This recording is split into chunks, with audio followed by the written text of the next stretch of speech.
Test, test. All right, everyone. Hello and good morning for those attending in person and those watching live via the YouTube live stream. Thank you for joining us today, and welcome to our MSBA 2026 Applied Project Showcase, where you are hopefully prepared for an exciting morning of analytics, innovation, and some agentic AI work also sprinkled in there as well. So our agenda for today, we will begin shortly here. I will pass the microphone to our keynote speaker, which I'm proud to have with us speaking for us today, Enzhou Wan. That will be from 9 to 9:30. From 9:30 a.m. to 12:50 p.m., we will proceed with our team presentations, where they will be giving an overview of the project work that they've completed over the last 12 months, along with giving you a live demonstration of the prototype or proof of concept solutions that they had delivered for their applied project sponsor clients. We have 11 teams that will be presenting today. Presentations run roughly a maximum of 10 minutes.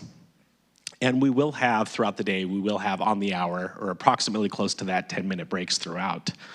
Following that, we'll have a short information session from approximately 12:50 to 1 p.m., and we will have lunch from 1 p.m. to 2 p.m. From 2 p.m. to 3 p.m., we will transition to William Phillip Hall. We will not be broadcasting via the live stream, but our project teams will be displaying in a poster session. They will have a poster depicting their work, and that will be an opportunity for you to meet our students and interact with the project teams on a one-on-one basis.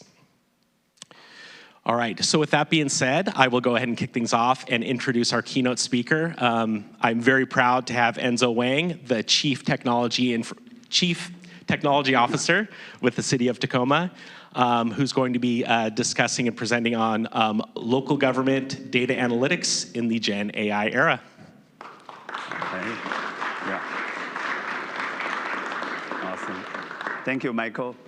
I'm very excited to be here to see you all. As Michael mentioned, I want to share a little bit how we actually use data analytics in local government settings and how the upcoming, or it's already here, the Gen AI is affecting how we plan and use data analytics.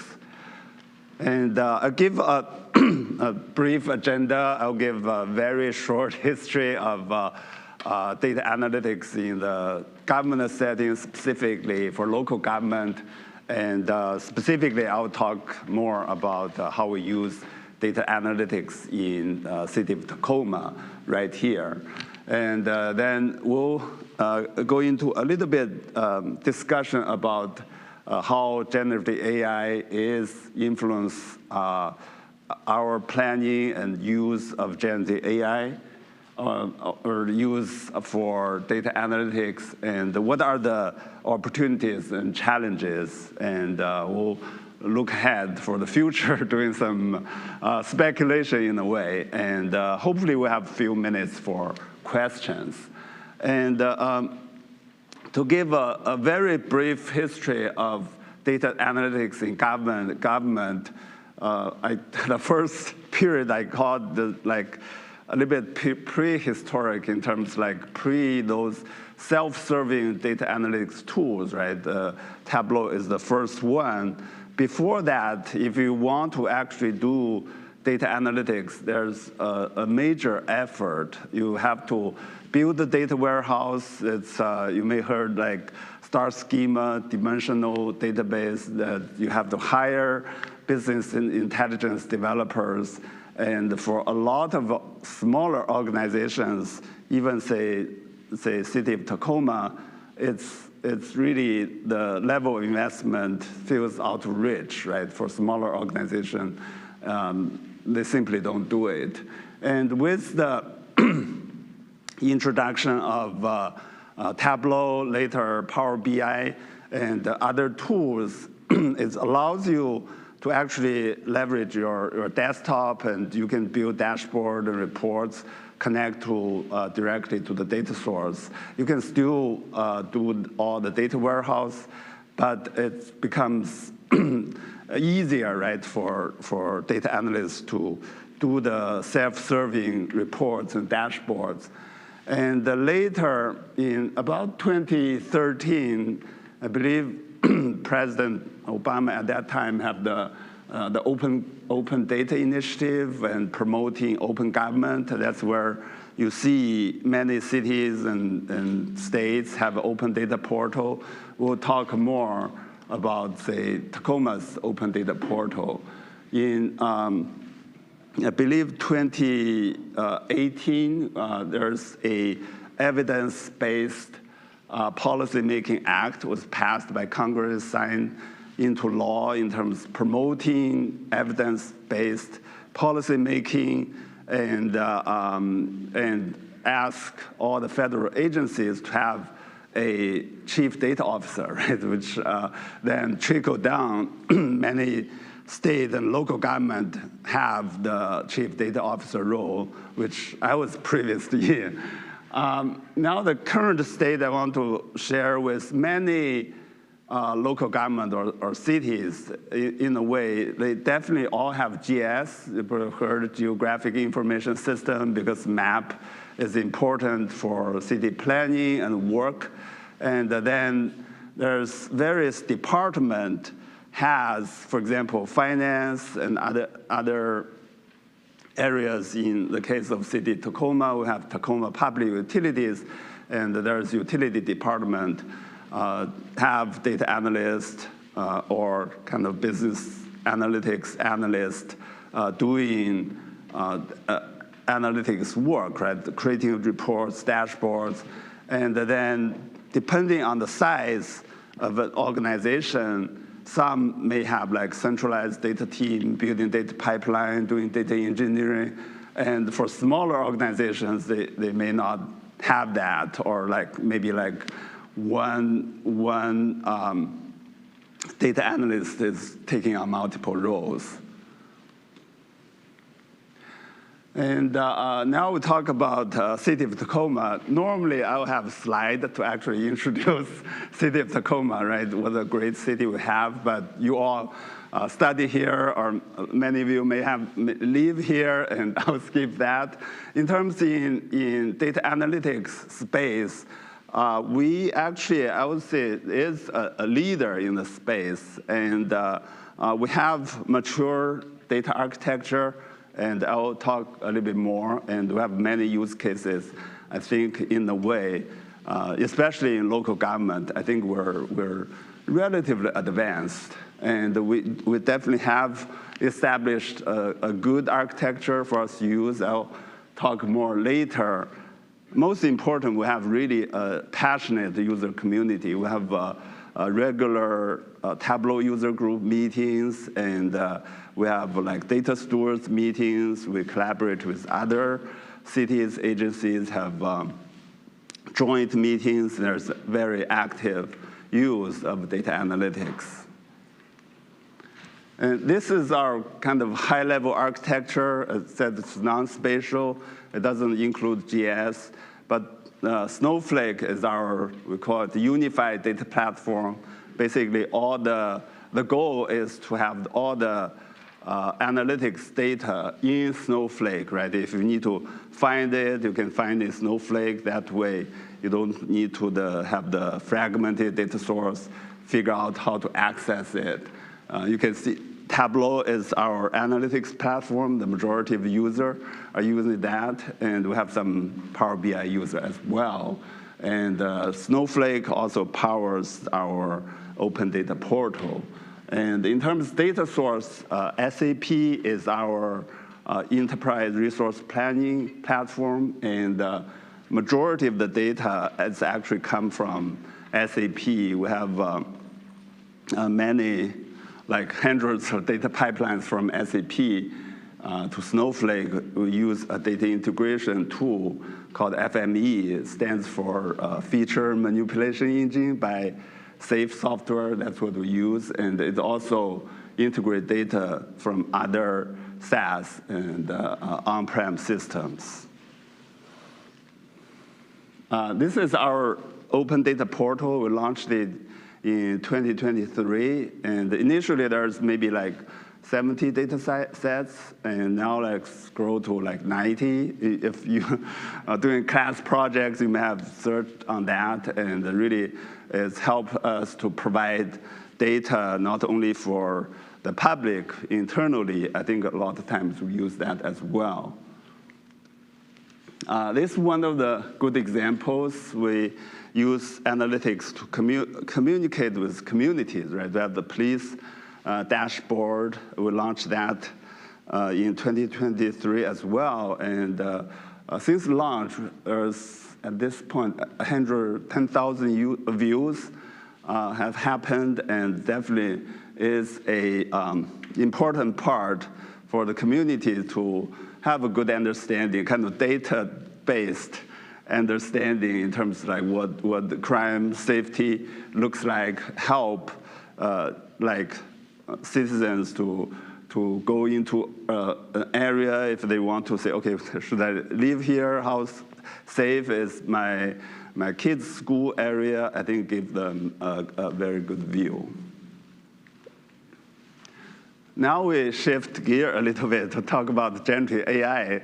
And I won't go into details. I know there's like agentic presentation later. You probably know a lot already. And more talk about from local government perspective, right? What the challenges, concerns we're tackling. The first one is really data privacy, because we can't really just say, okay, sign up all the city employees with ChatGPT and have them go use it, because we do have many sensitive data, the customer data, we have criminal justice data, there's restrictions, right? You can't really use the commercial version of a lot of the products. Those are the things we're definitely considering. And also with generative AI, it does change how we look at data. Previously, with, say, data analytics, you're creating a dashboard or doing reports, structured data is, most times is your source, right? It's data in the database, or at least have some kind of structure or semi-structure. But I think the generative AI is trained on text, right? It doesn't really have structure, and whether you have CSV files or you just have a file with some numbers you feed into, say, ChatGPT or Claude, it actually can give you a certain analysis that makes the unstructured data more important, and how we actually look at both structured and unstructured data, integrate them together is something we're looking at. And lastly, if you keep track of generative AI, you probably know the overall pace of the innovation is breathtaking, right? You kind of go out for a few months, like there's one advance after another. And if you use, for example, Claude Code or ChatGPT Codex, and the advance compared to a few months ago is amazing, really. And here's a roadmap at Tacoma, how we approach generative AI. We consider there's likely like 3 phases. The first phase is evaluation to say, okay, like ChatGPT is great, right? What is capable, what is problem, so that we can understand that. The second phase is more or less we're at, more in an adoption phase, in the sense that we deployed Microsoft Copilot, Copilot Chat, the free version, because it has the so-called enterprise data protection. The data you feed into those generative AI, it stays within our tenant, right? It's not part of Microsoft's or given to Microsoft or being trained with their model, and we have less data privacy concerns. The hope certainly is like get to the transformation stage in terms of we can integrate generative AI into cities' business processes. For example, in the future, we have a, say, Tacoma GPT or whatever, right? If you have a question regarding the city, how to do certain things, how to apply for permit, you can ask the chatbot, right? Guide you through that. That's really the future plans there. And now we talk about a little bit more the opportunities, challenges I can see with generative AI in relation to the data analytics. I think one trend across data analytics has been about how to empower the end user, right? Someone's not necessarily skilled, like have a dedicated education, right, to do the data analytics work. I think with generative AI, I think that will be even more the case. Like, so they don't necessarily have a master's degree, and they just say, okay, like how I want to see the trend of the last few months. They put the prompt in Claude, right? It can actually generate a report or some sort of diagram for you. I think that will be the case, the kind of further democratization of the data analytics work. The second one is in terms of the analytics platform. Right now, for example, we use Tableau. We're migrating to Tableau Cloud to take advantage the AI capabilities. But in the future, you can say, okay, you're using ChatGPT or Cloud. Is it necessary to, okay, you go and use another platform, right? Whether you can do a lot of work within your generative AI platform. So those are the things could be a possibility there. And certainly, the role will also change.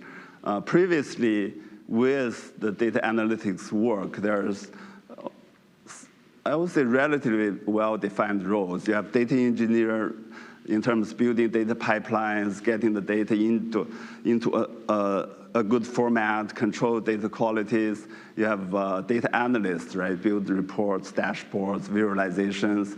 And you have the data scientist, more like advanced analysis, machine learnings. But now with generative AI, like one person potentially can do all of them, right? I think that's the part, and the skill set potentially will merge. And now look ahead to the future. I think the one thing we can do is you can only embrace generative AI, right? Because it is changing in many ways how we do work.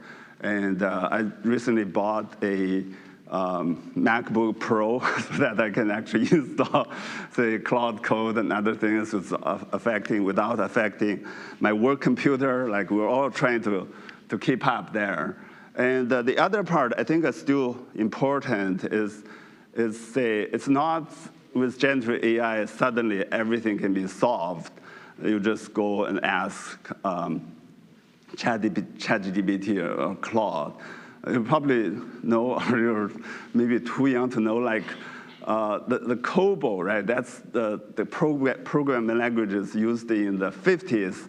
And even today, many banks still use it. And that's the part. Technology advances, but in terms of organization, the change can be slow. And in terms, like, for example, right now you go out to apply jobs.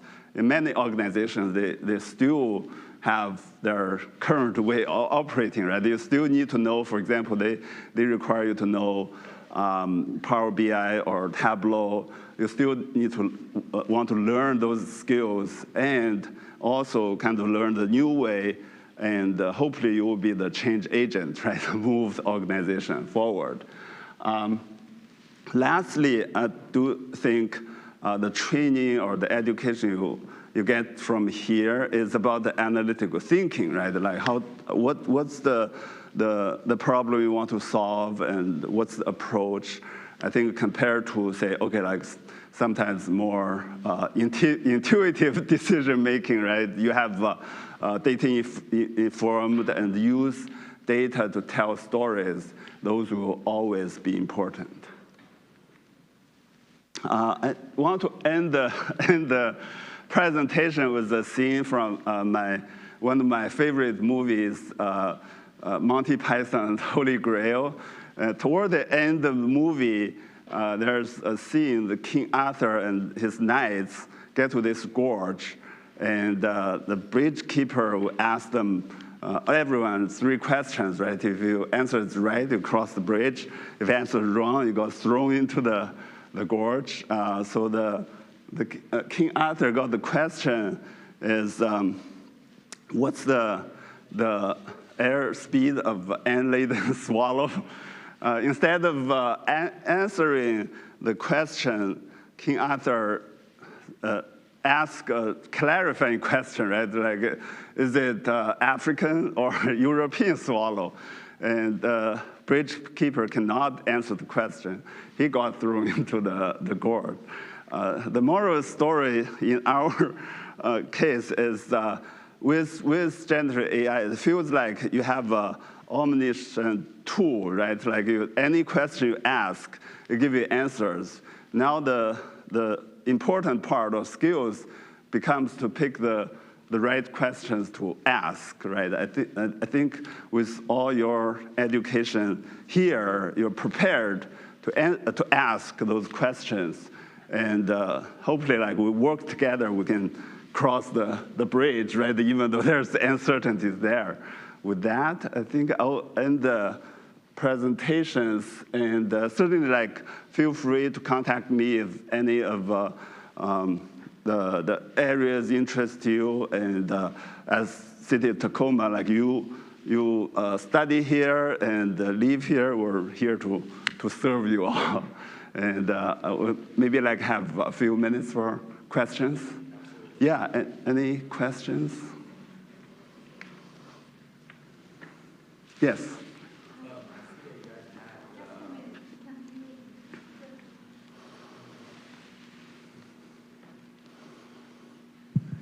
First of all, I'd like to introduce myself. My name is Abdul Razak.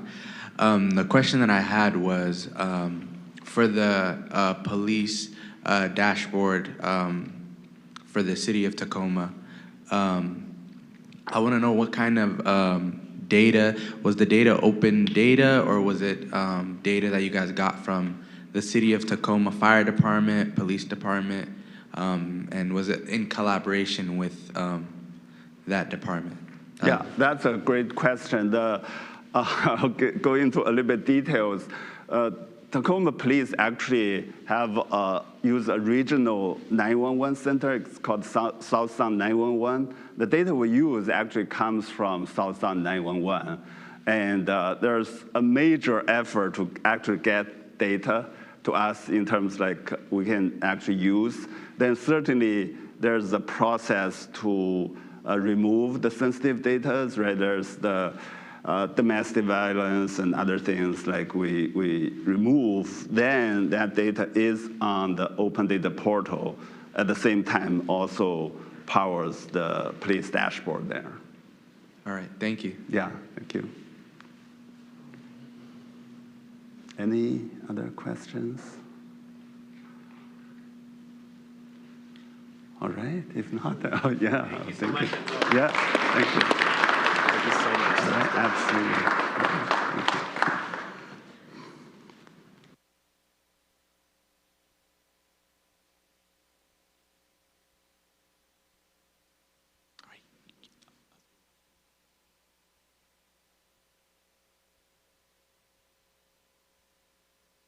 All right, we'll now transition to our team presentations. If Team 1 wants to go ahead and begin, or prepare at least, I'll just give a quick note about our Applied Project Program and the journey that our students here that are presenting today have been on over the past 12 months. All right, let's back up.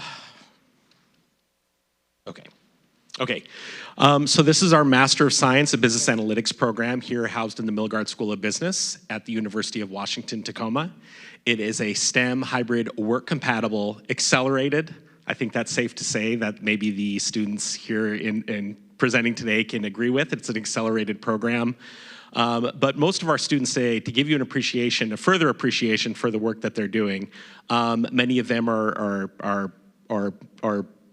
continuing existing activities outside of the program. As it's a work-compatible program, many of them are working full-time, in addition to on the personal end, have families, and some have both, working full-time and also have families and children, et cetera. So I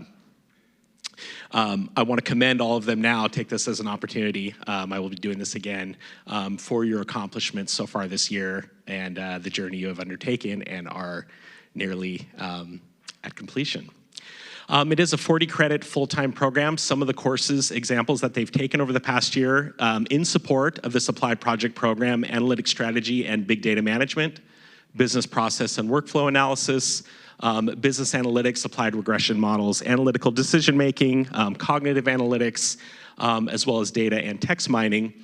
And throughout the year, while those are quarter classes, they have embarked upon what is a course series known as the Applied Project, or specifically the Digital Transformation Lab course series, to where in the 4-quarter, 12-month program, each coincides with a phase, starting in phase 1 in summer, which is business understanding, identifying the business problem, opportunity, and organization, devoted entirely to industry, market, and company analysis. Proceeding on to autumn quarter phase 2, which is dedicated to data discovery, in which the outcomes for our students as they engage and complete their descriptive and diagnostic analytics, answering those questions, the business driver questions: what is happening and why is it happening, the current state of the organization. Once they've developed that information or those insights, they move to phase 3 in winter quarter, in which they are engaging in initial predictive analytics, creating their data models, starting to create machine learning models, and also, based on those outcomes, prescribing solutions and identifying and delivering what that quantifiable business value will be based on their findings. And here today, we are at the culmination of spring quarter, phase 4, cognitive analytics, AI and transformation, and deployment of the digital prototype solution. At the end of the program, what these students have created beyond what you see today, the prototype proof of concept solution, included with that for all of our applied project sponsors is a transformation plan that outlines what are the steps required to implement the prototype solution that they've developed, and furthermore, what are the resource requirements and the estimates for doing so. And at that point, towards the end of the program, all of this material that you're seeing is essentially the intellectual property of the client sponsor organization to utilize and proceed and adopt as they would see fit. Okay, I would like to, before we begin, give a special thank you to all of our applied project sponsors this year, some that are here in person. I thank you very much for that, and also that are supporting us via the live YouTube stream right now. Darwin's Natural Pet Products, the Economic Development Board of Tacoma Pierce County, Keurig Dr. Pepper, Metropolitan Appliance, the Seattle Seahawks, Sound Credit Union, the University of Washington UW School of Medicine, University of Washington Tacoma, the WIAA, and also Pierce Transit. All right, we will begin with our applied project presentations. If Team 1 could please approach the podium.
Good morning, everyone. My name is Jaza, and I'm from Team 1. Today, I'll be introducing our project with Darwin's natural pet products. Now, our project is called Darwin's Insight Initiative, and it focuses on customer churn intelligence. So the agenda for today is we're going to give you a little bit of a project overview, dive into what we did into each phase of the project, walk you through our analytical solution, summarize its key findings, and top off with our recommendations. So Darwin's Natural Pet Products is a premier direct-to-customer pet food company that sells through subscriptions. Its main problem right now is customer churn. It doesn't know why its customers are canceling their subscriptions, and it doesn't even know how high risk some customers are, who is most likely to leave them. So our goal is to help them identify high-risk customers so they can take action before they cancel their subscriptions with Darwin. For this, we combined data from 4 sources into one Azure SQL dataset and created a customer-level churn scoring model. So our data, it comes from 4 sources: Shopify, Salesforce, Loop subscription log, and survey data. And it has about 1,260 customers, around 150,000 orders, and 3,263 subscription events that take place over the span of 3 years. The key variables we used in this, or the ones we recognized in this, were revenue, order frequency, delivery interval, skip and pause behavior. In the first phase of the project, we got to know our client, we understood their problem, and we figured out the kind of data we needed from them. Once we got it, we cleaned the data, we organized it, and uploaded it to our data set, and figured out the analysis we need to start. In the second phase, we defined our business questions, we confirmed conversion logic, we selected key variables like pet type, delivery interval, product line. In the third phase, we built our descriptive and diagnostic dashboards. We made our churn model in JMP and Python. We did recognize that there was an 87% cancel screen churn wall, which meant that people were often ready to cancel their subscriptions well before they even skipped or paused their subscriptions. In the fourth phase, we expanded our data set with Loop subscription logs. We rebuilt the model, applied NLP cancellation across 21 cancellation reasons, and we delivered an Excel scoring file. Now, I'll be passing on to Kirti, who will go into our live demo. Thank you for that, Jaza. So coming off to our live demo, we have 2 deliverables that will be going out. The first one is the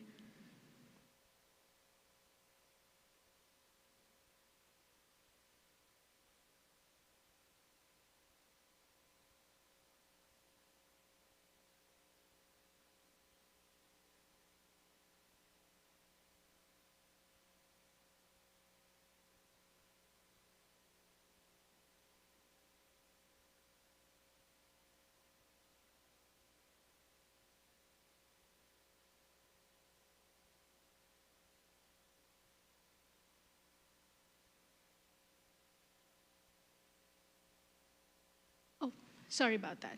So this is one of the 3 dashboards that we have for the clients to take a look at the data. So as you can see, this is more of a summary dashboard that talks about the total spend, the number of customers that have been scored, the average probability churn, and the high-risk customers that we have identified.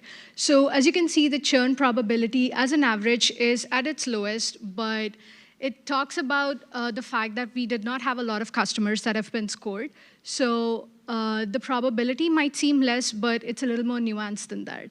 And when you see the top right chart over there, you can see that the subscriptions-only category has a little amount of high-risk customers than it does the other categories. It's just that the high-risk customers do have a lot more value to provide than they seem to.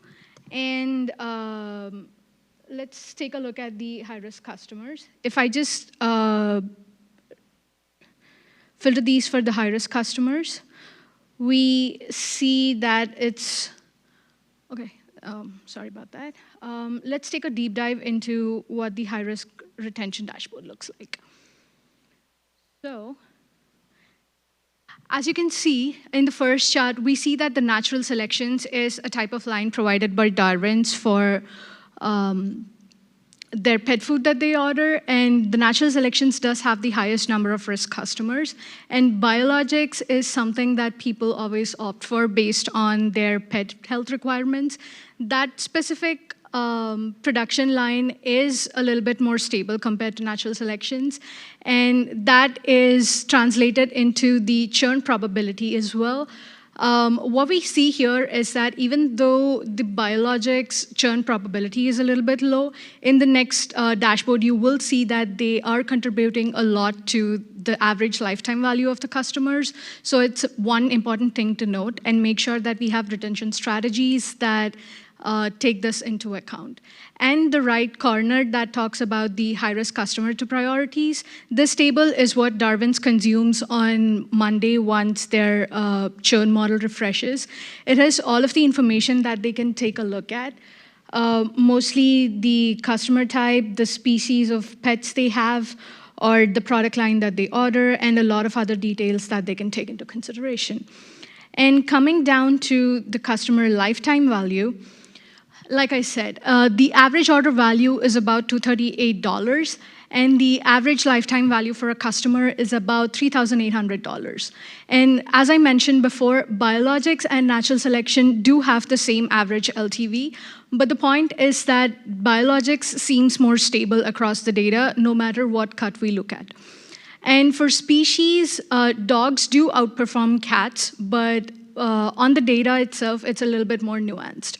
And when we take a look at LTV by risk tier, high-risk customers are comparatively low when looked at against low and medium, but it talks more about their stability in terms rather than the value that they provide.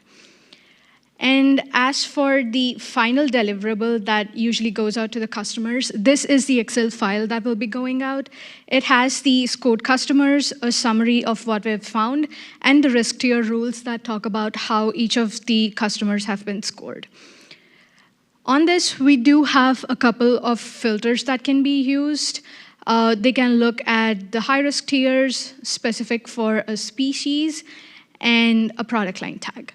So this is how the transactions for the specific customer segments look like. I'm handing off to Jocelyn, who's going to be presenting the rest of the presentation.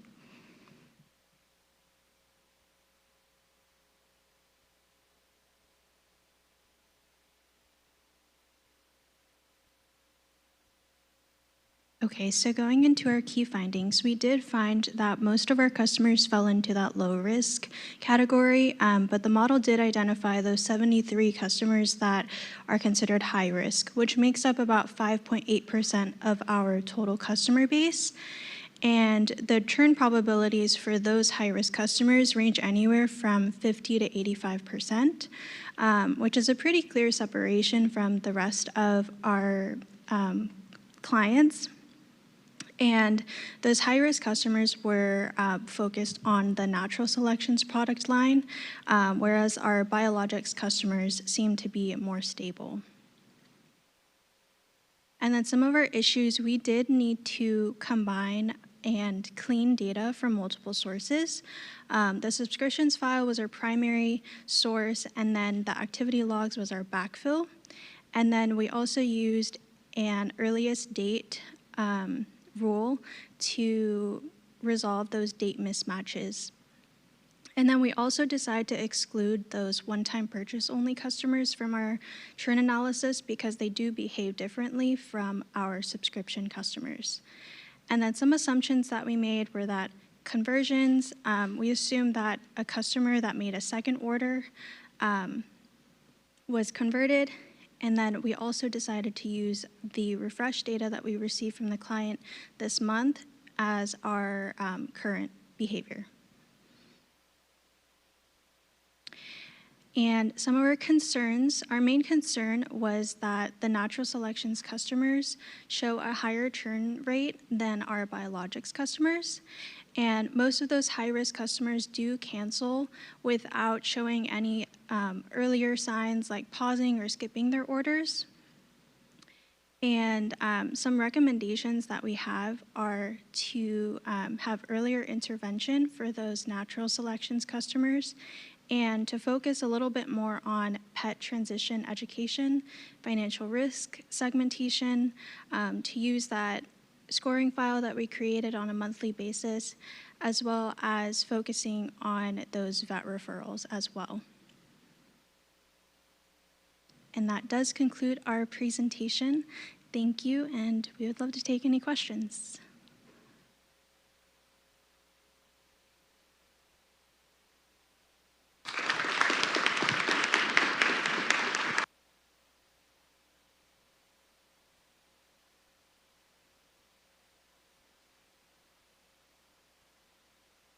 All right, and we will proceed with Project Team 2.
Okay, good morning, everyone. We're Team 2, and our applied project is the Pierce County Economic Health Index and Dashboard. We developed this for the Economic Development Board for Tacoma Pierce County. Our goal with this project was to turn fragmented public economic data into a clear, decision-ready tool that helps the EDB communicate Pierce County's story. We'll give a brief overview of the project and then move into the live dashboard demo. The EDB is a nonprofit organization that helps businesses locate, grow, and invest in Tacoma and Pierce County. They've supported more than $1.6 billion in capital investment and over 25,000 jobs in the region. For this project, the key need was timely, credible data that could help explain why Pierce County is a strong place to do business.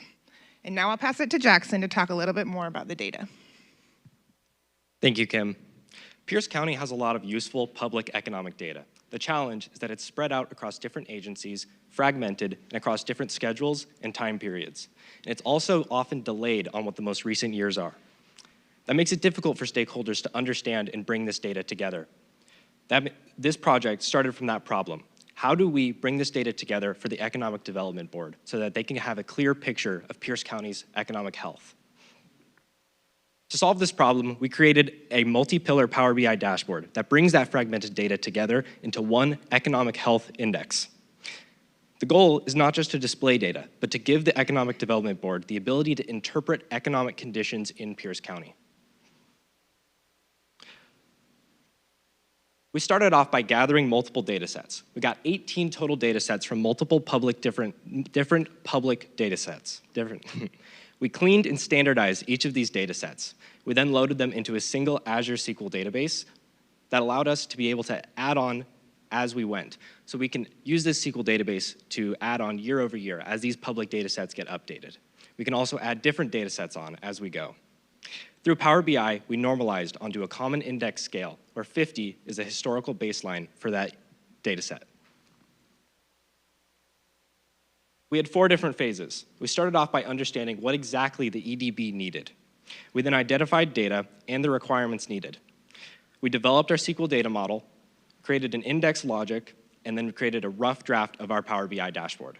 In our final phase, we finalized our visuals, validated our methodology, and then completed our handoff documentation. As we finalized the dashboard, 3 major takeaways stood out. First, the dashboard helps show how economic indicators move together during major disruptions, and why growth measures need to be interpreted alongside pressure points, like housing affordability. Second, there are important limitations. These data sets vary in timing and quality. Forecasts should be viewed as directional estimates. Finally, for our handoff, we recommend that the EDB does an annual refresh and hires analytical support to continue building on this dashboard. Finally, I'm going to pass it over to Ali, who's going to walk through a realistic scenario of how the EDB could utilize this dashboard. Thanks, Jackson. So to demonstrate how EDB could use this dashboard, we'll walk through a realistic business recruitment scenario. A manufacturing company is evaluating Pierce County for a new site, and EDB needs to explain the overall economic health, workforce capacity, industry context, and key risks. First, we would start with the overall economic health index to answer the broad question, how is the region performing overall? As a reminder, the index is centered around a baseline score of 50, so above 50 suggests a stronger relative performance compared with Pierce County's historical baseline. So the latest index value shown here is 56.59. So it's above baseline, and it's suggesting that Pierce County is performing stronger than the historical baseline across the indicators included in the model. The pillar scores also help explain what's driving that result. So our strongest pillar is the human capital and workforce readiness pillar. That's at 77.85. So that suggests that workforce-related indicators are a relative strength for the county. Our lowest pillar is housing and cost of living. So that is at 34.57, highlighting affordability and cost pressures is an important concern in the county. For a manufacturing company, this gives EDB a balanced starting point. The region shows overall economic strength, especially in workforce readiness, while also surfacing pressure points that may affect hiring, retention, and long-term competitiveness. Next, we would move into the labor market and employment page to ask, can the region support hiring and workforce needs? For this scenario, the employment share view can help us show the company where manufacturing fits in Pierce County's broader labor market. So we're able to go to the drop down there, select manufacturing, and then you can really just zoom in on manufacturing over time in Pierce County.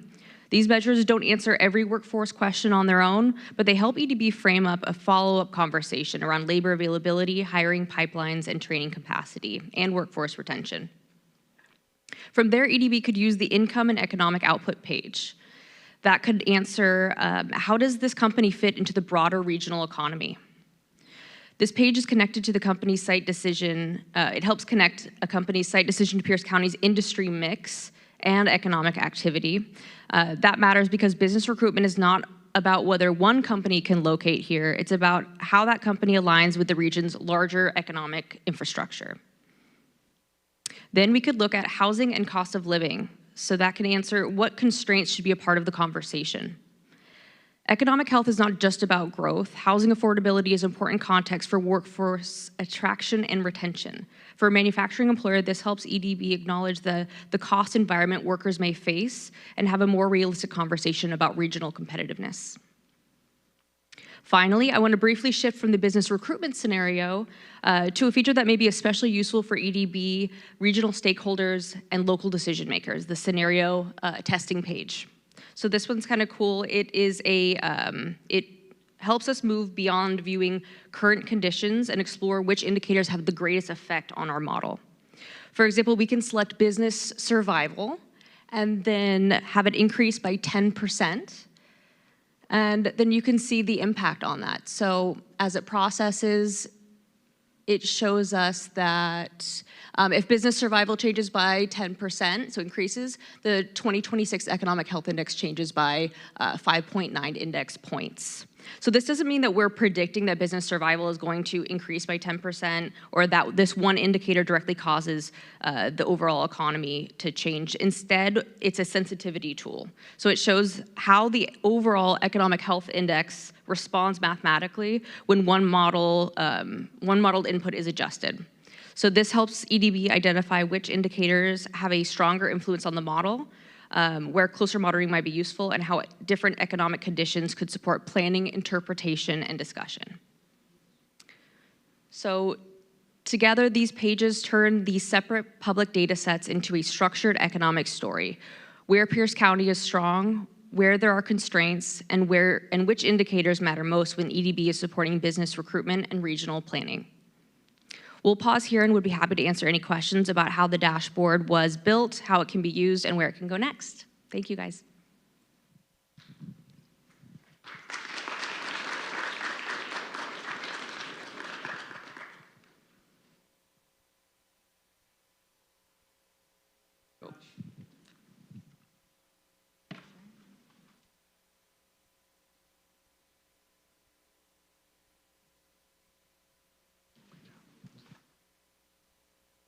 All right, project team number 3.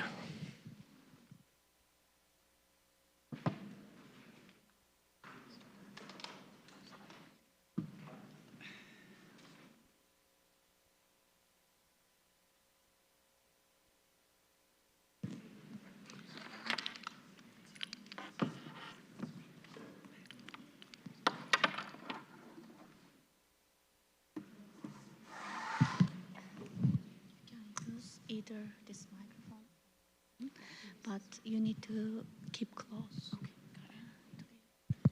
okay. Yeah, perfect. Thank you. Thank you. Thank you.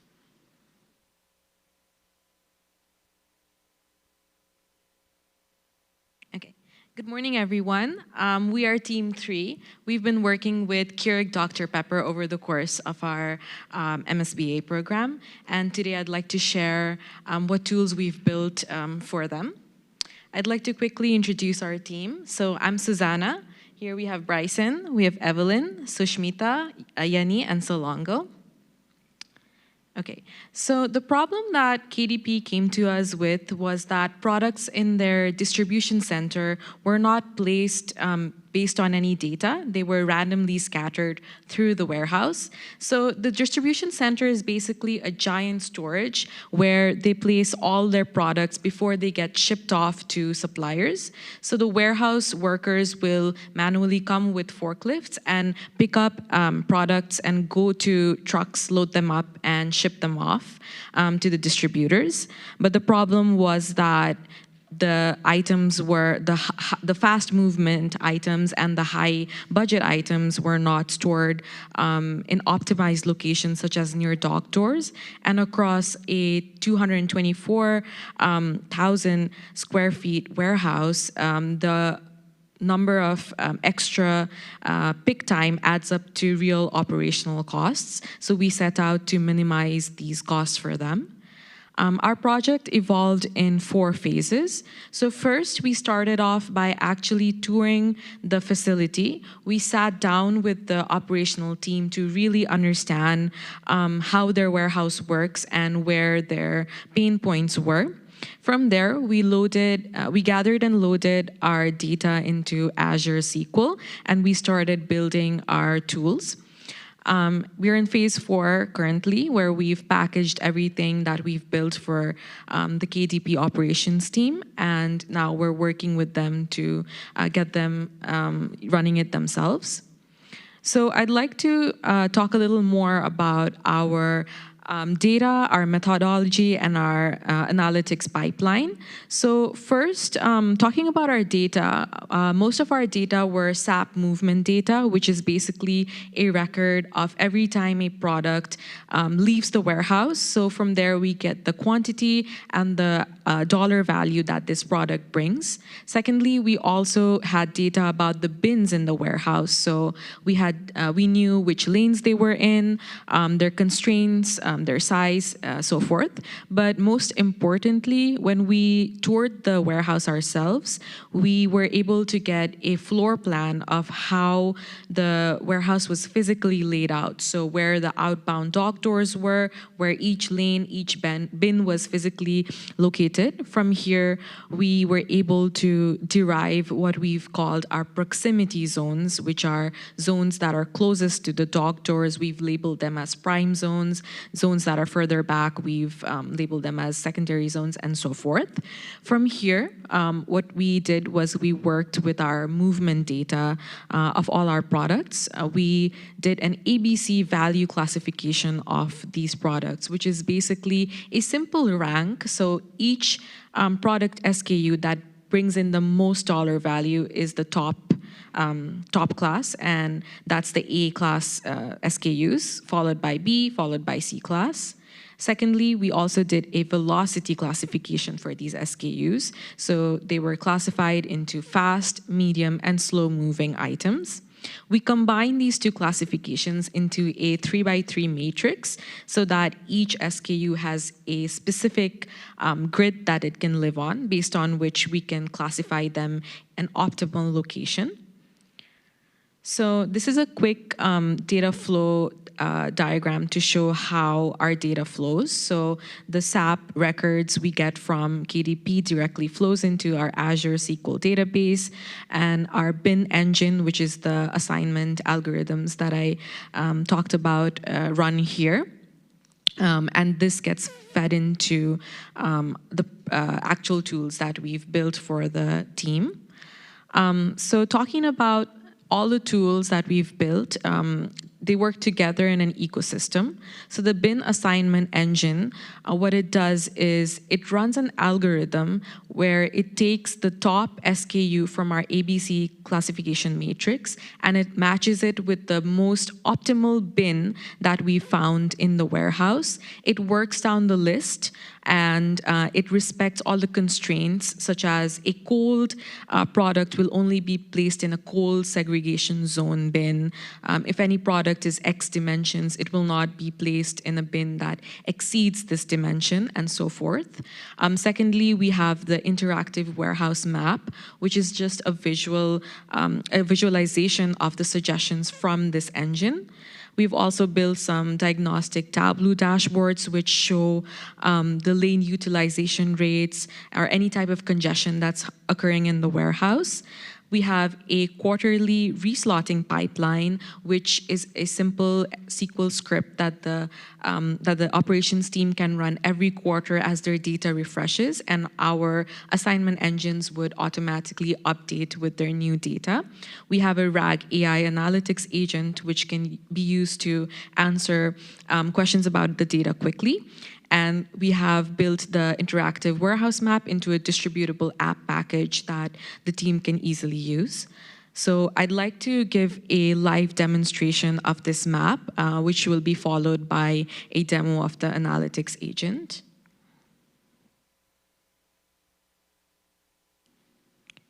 So here you can see the visualization of the warehouse map that the team can use. So each of these columns are actually lanes in the warehouse, and the dots are the bins with SKUs in them according to our algorithm. They're color-coded with A SKUs being red, B being green, and then the empty bins being grayish colored. And so you can follow through for all the lanes.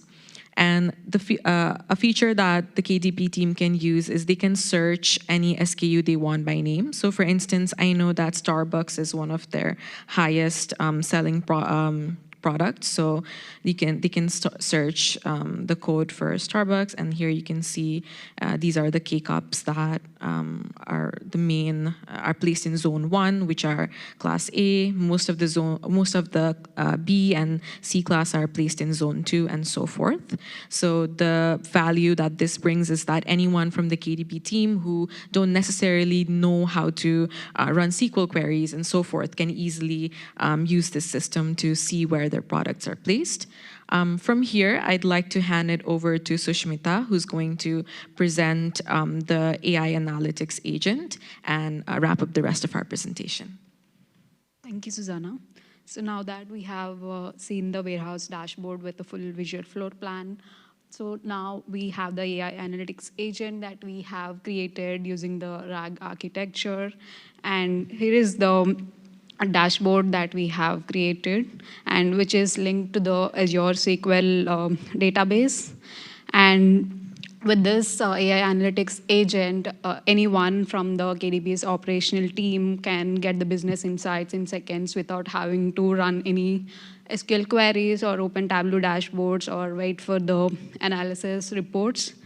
So since it is connected to the Azure SQL database, we can also see all the tables that are available in the UW SQL database. Here we can see all the tables, and we have the Ask AI feature, which anyone can ask the questions in the plain, simple language and get the answers in seconds. So for instance, like we can ask the questions I'm asking, which lanes have the highest bin utilization and how many empty bins are available in each lane. We can just click on ask, and then it just take few seconds and give the results with how many lanes and their available bins which are empty, occupied. It gives the RH lane as the highest bin utilization, which the percentage of occupancy, and also it gives the SQL query with the results here. You can see all the lanes and their occupancy with their bin utilization percentage. So in this way, like the agent is accessible to anyone from their operations team. And coming back to the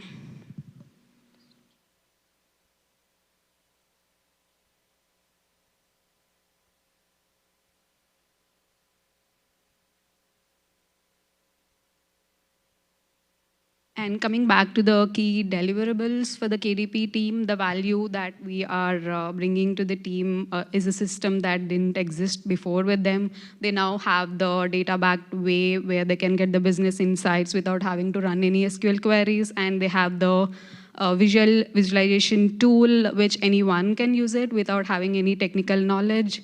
And also they have the placement system, which refreshes every quarter with just a single SQL script without any manual analysis. Few things that we are worth considering before moving forward is that now that the data is in the UW Azure SQL environment, which gets decommissioned after June 2026, so the KDP team have to migrate it to their own Azure instance and also have their own Claude API key for the analytics agent that we have created. And further in future, if any MSBA cohort who will be continuing the project with them, they have the strong foundation that we have built. We'd love to see a conversational chatbot that can be embedded to the dashboard, and also add the autonomous agent, which can automatically track the SKU velocity, and in the back end, it can flags the placement drift without anyone manually triggering it. And also they can replace the manual MFA laptop logins every time with a non-human Azure agent, so that they can, everyone in the team can access the tool without individual credentials. So that concludes our presentation. We'd love to hear from you if you have any questions. Very much.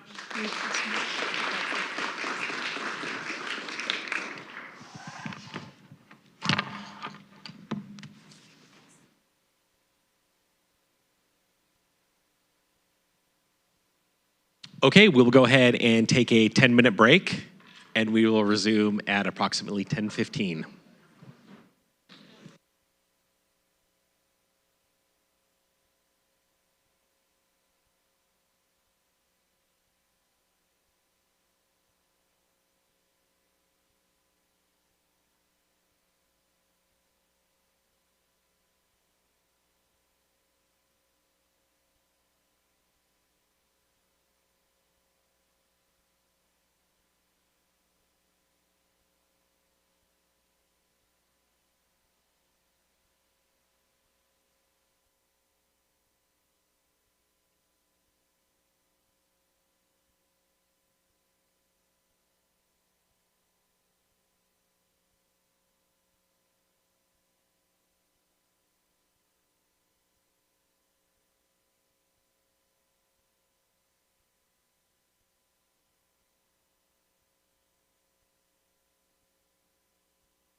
Okay, we will go ahead and resume with Project Team 4.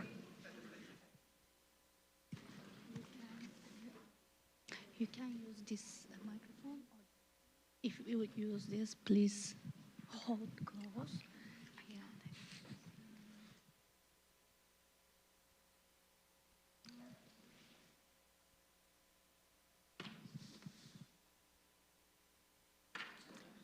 Okay. Minutes. Will you be using this one? Or using this one?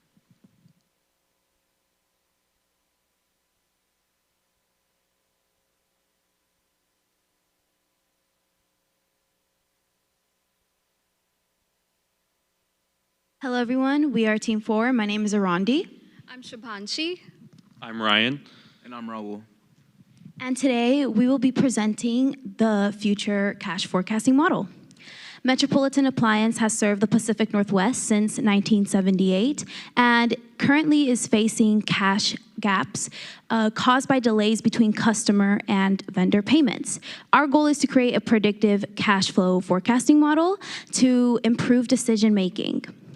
On the right-hand side of the screen, you will be able to see the architecture used to create this model. So we have Google Sheets as our data source, Python and Jupyter Notebooks as a way to clean our data and create the model. The forecasting models generated results in Excel in a tabular format, which was fed into Streamlit to generate our web application.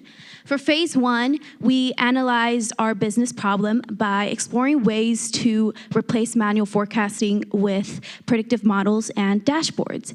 In phase 2, we stored our data in Azure SQL database and cleaned our data using Python and Jupyter Notebooks. We later uploaded the clean data into Tableau to create visualizations for our diagnostic and descriptive analytics.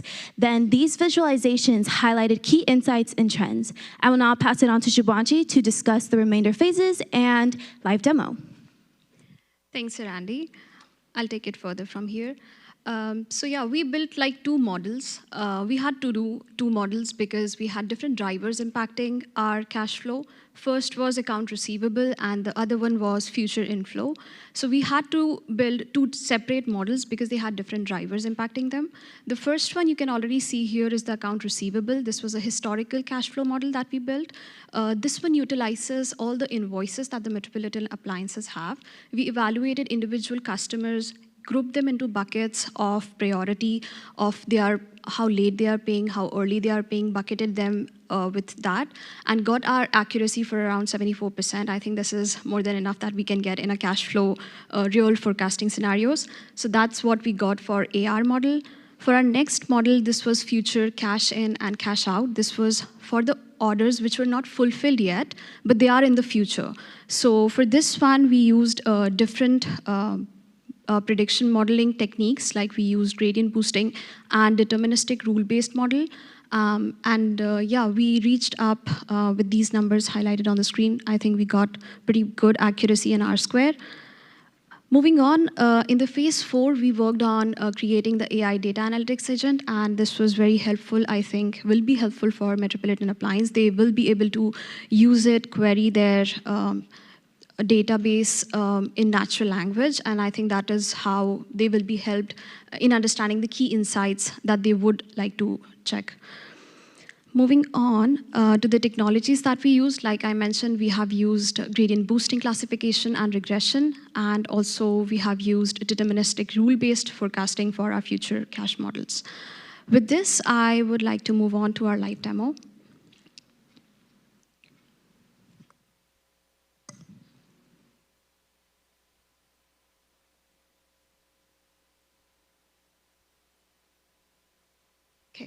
For the live demo, we have, so this will be our deliverable. This is our web application that we have hosted on Streamlit.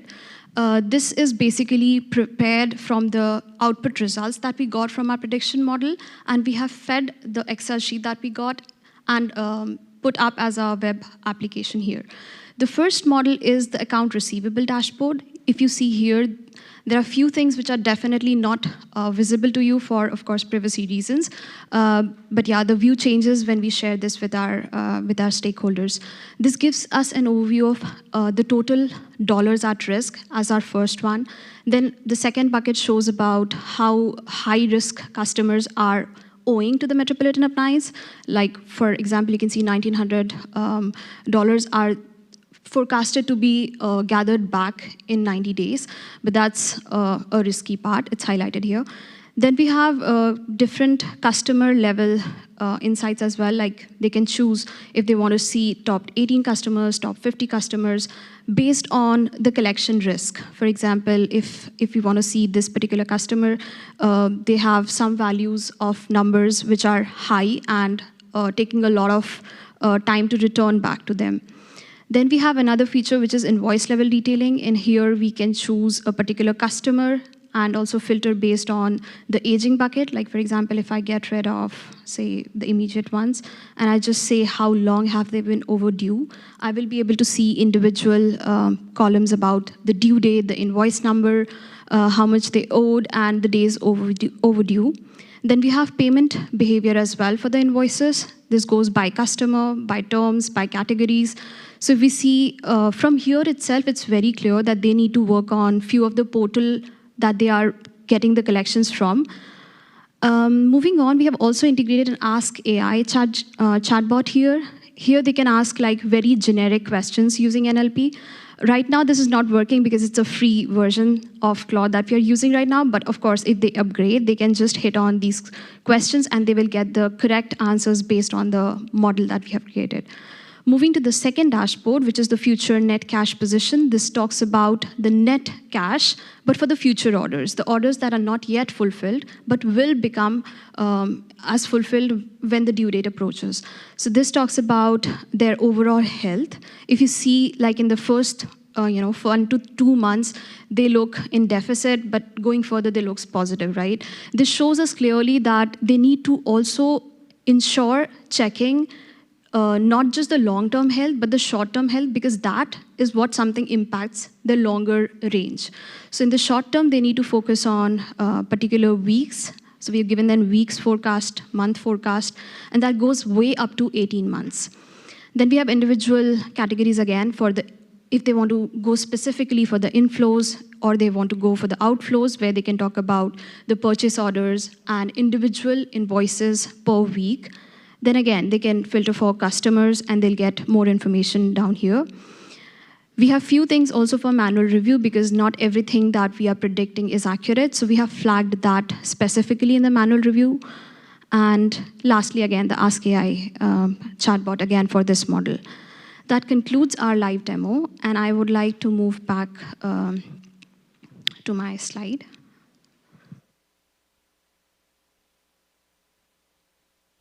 Yeah, so what are we really recommending based on this output? We are trying to tell them that they should first urgently fix their payment portal that is causing them friction.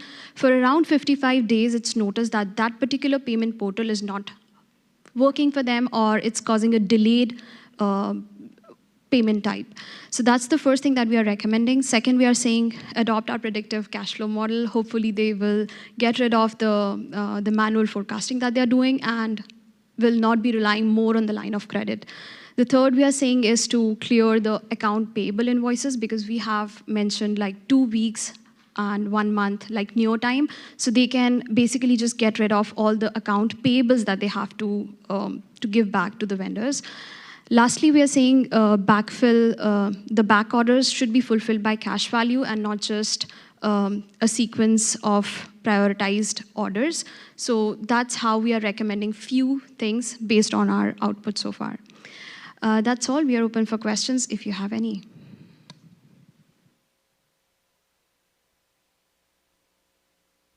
Very much.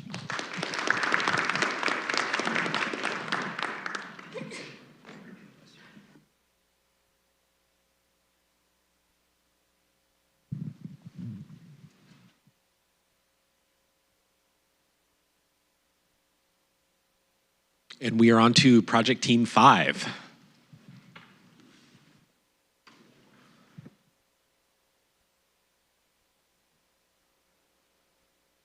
either use this microphone or that one.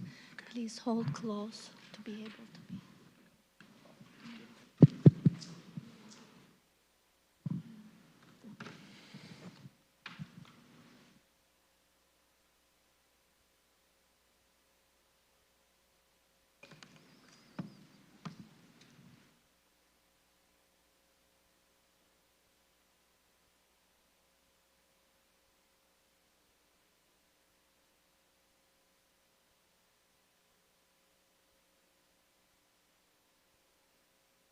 Good morning, everyone. Today, I'm excited to share our findings on the consultative project that we've been working on for the past year. My name is Sean. We have Ashwin, Howie, Alex, and Richard here with me.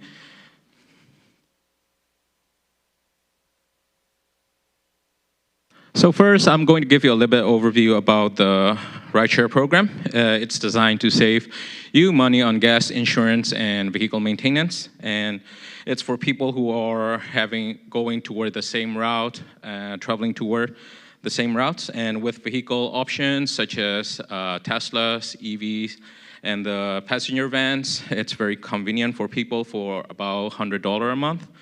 And they're currently operating about 230 vehicles right now, and their service is in demand. So what are the Pierce Transit current challenges? They haven't increased their rates since 2013, and their cost recovery is under stress right now. So our goal for this project is to figure out if there are ways to make this program affordable and sustainable. And what is our goal? So for our Apply Consulting project, our team spent the past year deep diving into the Pierce Transit financial and operational data. We analyzed ridership trends, cost drivers, fare recovery, and future pricing scenarios to better understand how the program can remain sustainable and valuable for the community. And with this, I'm going to hand it over to Howie. All right, thank you.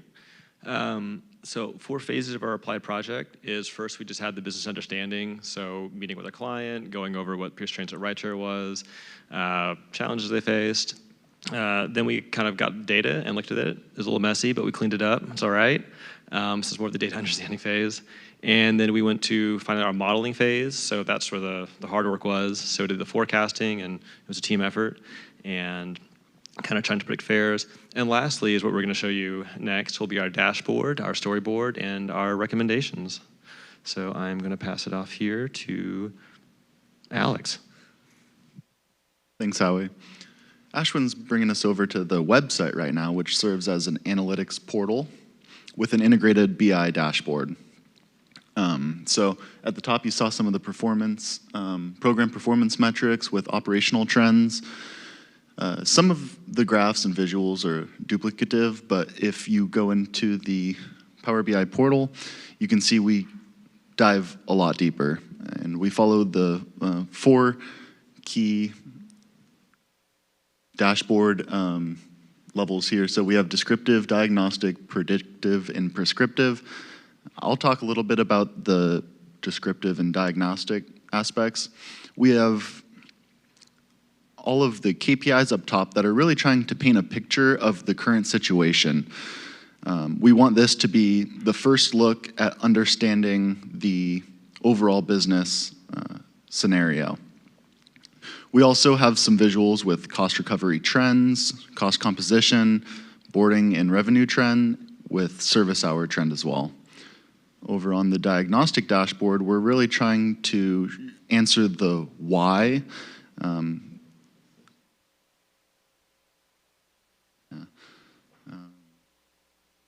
In the diagnostic dashboard, we have year-over-year growth trends, we have unit cost trends, as well as boardings versus pre-COVID, because COVID impacted this business a lot. I'll now pass it over to Ashwin to talk about the predictive and prescriptive. Thank you, Alex. So to talk about the prescriptive part, let me move over to the interactive simulator that we've built. So the first view that we see over here is the demand forecast. So from the data that we've looked at, which was over like 84 months worth of data, we've noticed that demand was going down, especially right after COVID, but slowly picking up over time. So with our forecast, we were able to find that the demand keeps increasing as it goes on. We forecasted for a 12-month and a 24-month period, and these are the metrics that we got. So the KPI cards that you see show the forecasting period, the average monthly volume, and that range that you see over there, that's our honest estimation into what monthly boardings would be in 2026 and 2027. If we scroll down, we've also included a sensitivity chart, so PS Transit can use this to find out whether their baseline readings, how different is it from the predicted models that we've used. Next, sorry. Here, this is our final findings, essentially. So I've built a slider over there that shows the expected range that's appropriate for a fare increase. So here, if we adjust this slider, we can see at a 15% this thing, it's not valuable in terms of cost recovery, and any higher than say 40% is too aggressive at that point, and customers are going to start pushback. So according to our findings, we found that an ideal range would be between 25% and 35%. And this also accounts for different customer pushback levels, from mild all the way to severe. So PS Transit can use this entire platform as a comprehensive overview of their rideshare program, because it shows everything from the current scenario all the way to what they can expect with the changes we have added over here. This can be then embedded into their systems, and they can use the parameters that they currently use in their operations to find out what the accurate representations would be. Before I leave, I'm going to hand it over to Howie again, who's going to show a quick preview of our AI assistant. It's still in the early stages, so bear with us. All right, here, so we're going to go over our quick AI agent. It's pretty cool. It connects our back-end Azure SQL database to our front-end Streamlit website. It's pretty nice. It's really cool because it allows non-technical users, so I just say that as someone maybe that doesn't know SQL, which is no one in this class, I don't think, to ask pretty basic business questions. You can ask really descriptive questions of what's the most expensive vehicle we have, how many vehicles do we have, are there any outliers in our Voyager fuel card? So is one car just getting a lot of gas, buying a lot of Slim Jims? We don't know. And it's a great way. And what do we got here? Yeah, which vehicle costs the most? Oh yeah, equipment ID 7649. So maybe a little work. What vehicle description? It's like a Chevy Express or something. Costs the most, but it's pretty cool. I definitely think something that'll be really big in the future. I mean, why learn SQL if you can just do this? So maybe in 3-4 years, but we'll see. Yeah, with that, we'll pass to Sean. I'll go over the final recommendations. So one of our requirements is to perform a peer benchmarking against other peer agency. So we did a fair comparison with the 5 other agency, and as you can see in this dot plot, we also included the 10% and 20% fare increase scenario for PS Transit. So the goal is that even with the 20% increase, there are still it's still below Intercity and King County Metro. So I'll say it is still very competitive with the 20% increase in the fare.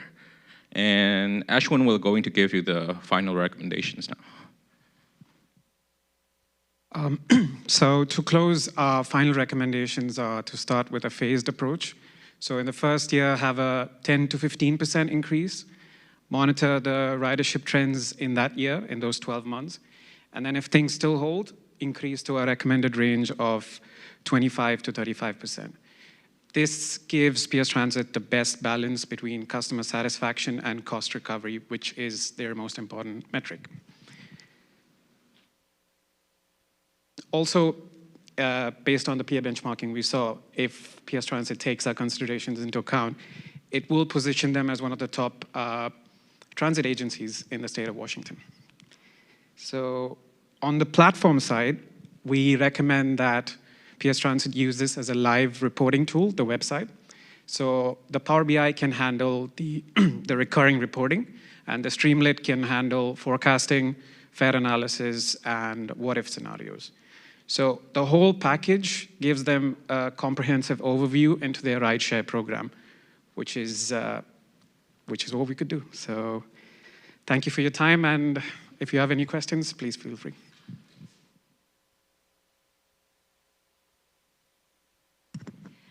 Which technology did you use while you are building the web-based application or programming language? And how did you integrate your visualization tools and AI agents into your web-based application?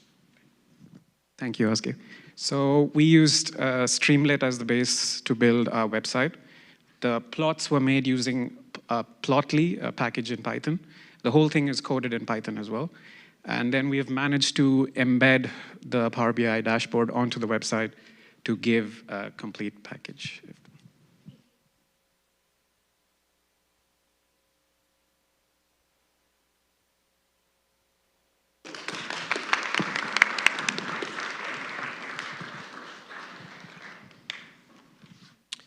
Project Team 6. You can use this microphone. Or please hold close while you are talking.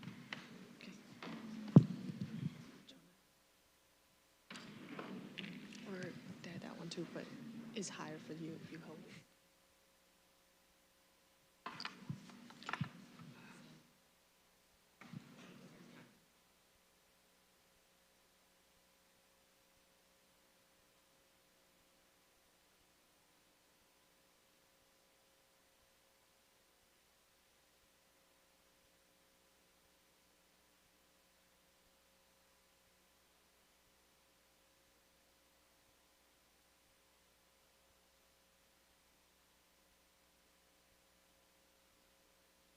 Hello, everyone. We are Team 6, and our applied project this year has been with the Seattle Seahawks. Our main goal was to help the Seahawks better understand their fan journey and identify which behaviors are most connected to movement throughout that journey. This is our project team. We divided the work across the phases of the project, including data preparation, predictive modeling, dashboard development, and our AI agent. Today we'll start with a quick project overview, and then we'll move on to predictive analysis, our live demo, recommendations, and the business impact. Right now I'm going to start us off with the project overview. So the Seahawks fan journey we focused on has 3 main stages. Fans start on the season ticket notification list, or STNL, which is a free wait list. From there, some fans are able to convert to Blue Pride, which is a paid wait list. And then a smaller group eventually becomes season ticket holders. The challenge is that this is not a simple customer journey where fans can select whichever tier they want. Instead, season tickets and Blue Pride are limited, and movement throughout the funnel depends on inventory and timing. That means increasing conversions is not about just pushing everyone through the tunnel or through the funnel, but making sure that we prioritize the right fans. The percentages on the slide help show movement between each tier. Roughly 15% of fans move from STNL to BP, and 63% of Blue Pride members move to season ticket holder status. The 95% on season ticket holder reflects the renewal rate, which also means there are limited openings each year for new fans to move into that tier. And I'm going to hand things over to Tan. Thanks, Jonah. So let's take a moment to review our end-to-end roadmap behind the analytics solution. So in step 1, we built a centralized Snowflake data foundation to unify fan data across multiple sources. In step 2, We engineered and validated behavior features using Snowflake, SQL, Python, and R.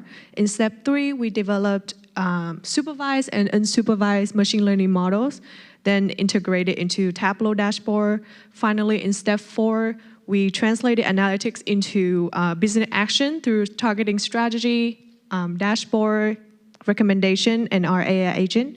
Now let's move on to the predictive analytics result. So our model evaluated the 2 major stages of the Seattle Seahawks fan conversion funnel, from season ticket notification list to Blue Bride, then from Blue Bride to season ticket holders. So we tested cart logistic regression, gradient boosting, and random forest models. Across both stages, gradient boosting delivered the strongest performance, achieving the AUC of 0.973 for SDNL to PP and 0.998 from PP to SDH. So the analysis identified key conversion drivers, including ticket spending, email engagement, app activity, recency trends, and Blue Pride tenure. So these results show that fan conversion behavior is highly predictable, and it supports more personalized, data-driven marketing strategy for the Seattle Seahawks. I'm going to hand to Aki for the Tableau dashboard. Thank you, Than. As Than mentioned, we ran 4 models, and based on that, we got the given outputs. Here, we have, first of all, the sorry. So here we have these 2 charts shows the conversion probability across both the funnels. And on the STNL side, we have high data for 0 probability because the sign up is basically free. So most of the users do not tend to convert to Blue Pride. But once the user has converted to Blue Pride, as you can see, the chances of them converting to STH list is pretty much high. So the factors, moving on to the factors that drives the user to convert from either Blue Pride list to STH or STNL list to BP list. Mostly we have encountered that the average ticket price and the emails engagement is the primary reason there.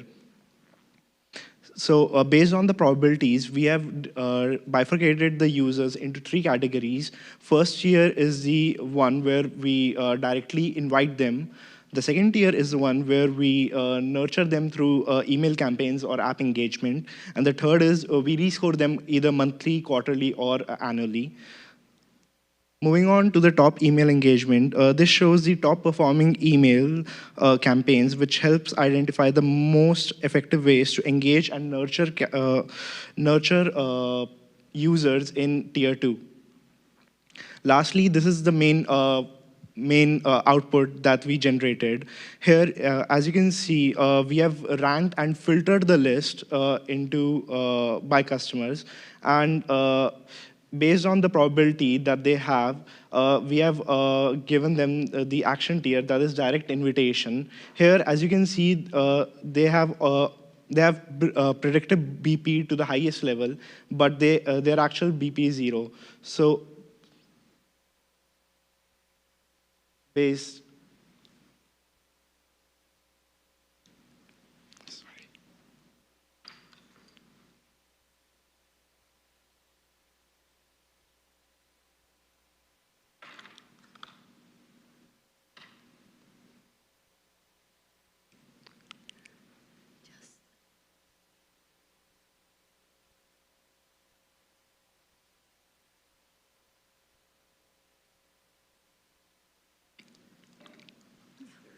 yeah. So beyond the hiccup. Based on their probability, they'll either be directly invited, or they'll be put in the nurture through email engagement or app engagement, or they'll be rescored. Now passing on to Riddhi for AI agent. Thank you, Akshit. So this is the AI analytics agent we built for the Seahawks. It connects directly to their in-house Snowflake fan data warehouse, providing both technical and non-technical stakeholders the ability to self-serve answers directly on ticketing, engagement, fan conversion data without having to wait in queue for technical support. The overview page here gives a one quick glance read on the data set. It helps you understand what table inventory we have, their sizes, and an AI-generated executive summary that gives the new user context around the data, what it holds, and what they can do with it. Next, the Data Explorer tab gives a more table-by-table analysis. It gives you descriptive statistics, a quick data preview, and the ability to chart your data across X and Y axes. Very useful to run initial spotting before running SQL queries. Ask AI, this is our headline feature.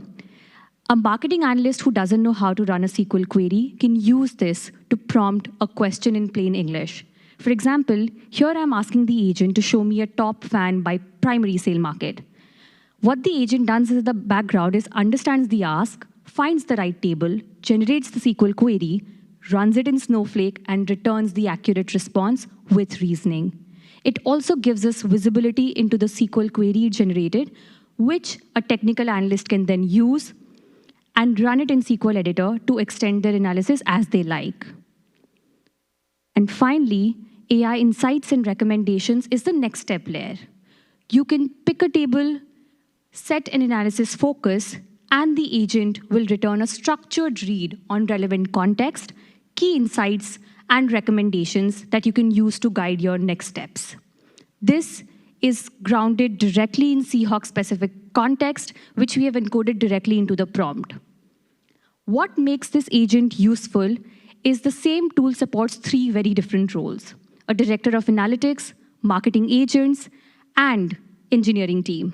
All can ask their own questions on the same data at the same time and get what they actually need. Over to Lindsay.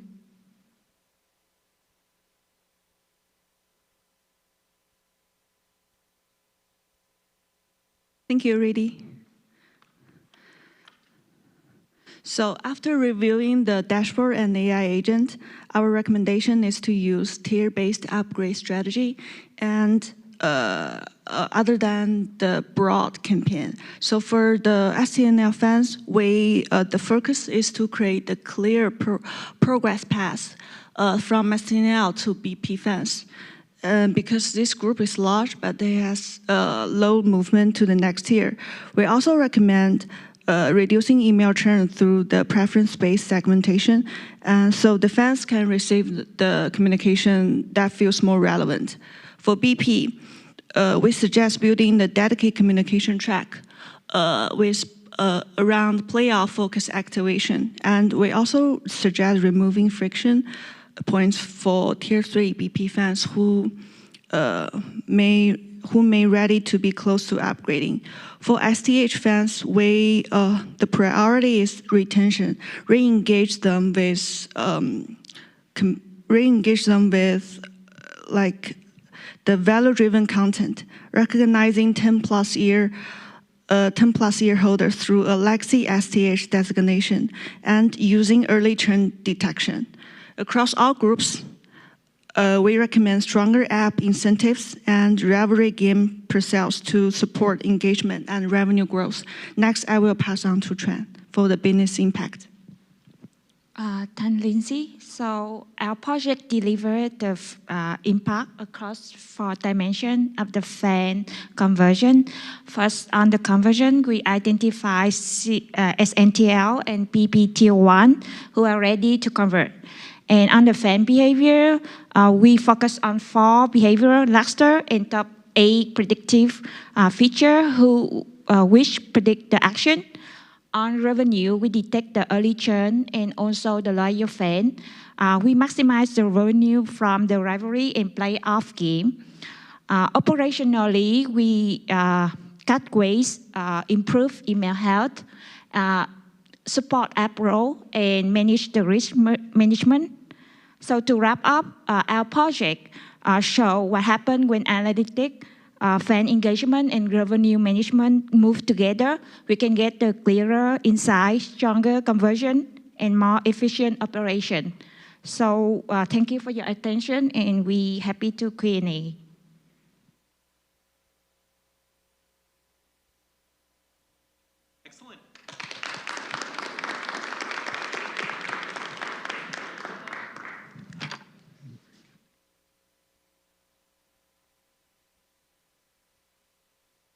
Project Team 7.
Hey everyone, we are Team 7 and today we're excited to show you our project account churn that we've been working on this year for Sound Credit Union. My name is Dennis, this is Disha, Catherine, Amrit, and Michaela. Here's our agenda for today, and we're gonna start off with a problem statement. So, Sound Credit Union is one of the biggest credit unions in Washington State, and financial industry is very competitive nowadays. And SCU faced increasing member attrition with no systematic way to identify at-risk members early. And there were several issues. Attracting new members is increasingly difficult in the environment. Member acquisition costs continue to rise. And there is no proactive way to identify at-risk members, which leads to them essentially churning. And therefore, retention efforts are reactive, not predictive. On top of that, SU has a lot of existing data that was underutilized for proactive member engagement. This led us to the key business question: how can SEU proactively identify disengaged members early enough to intervene and improve retention? And to answer that question, we set goals, identify behavioral signals that predict churn, build a predictive model, and deliver actionable risk tiers for the retention team. To achieve those goals, our project went through 4 phases.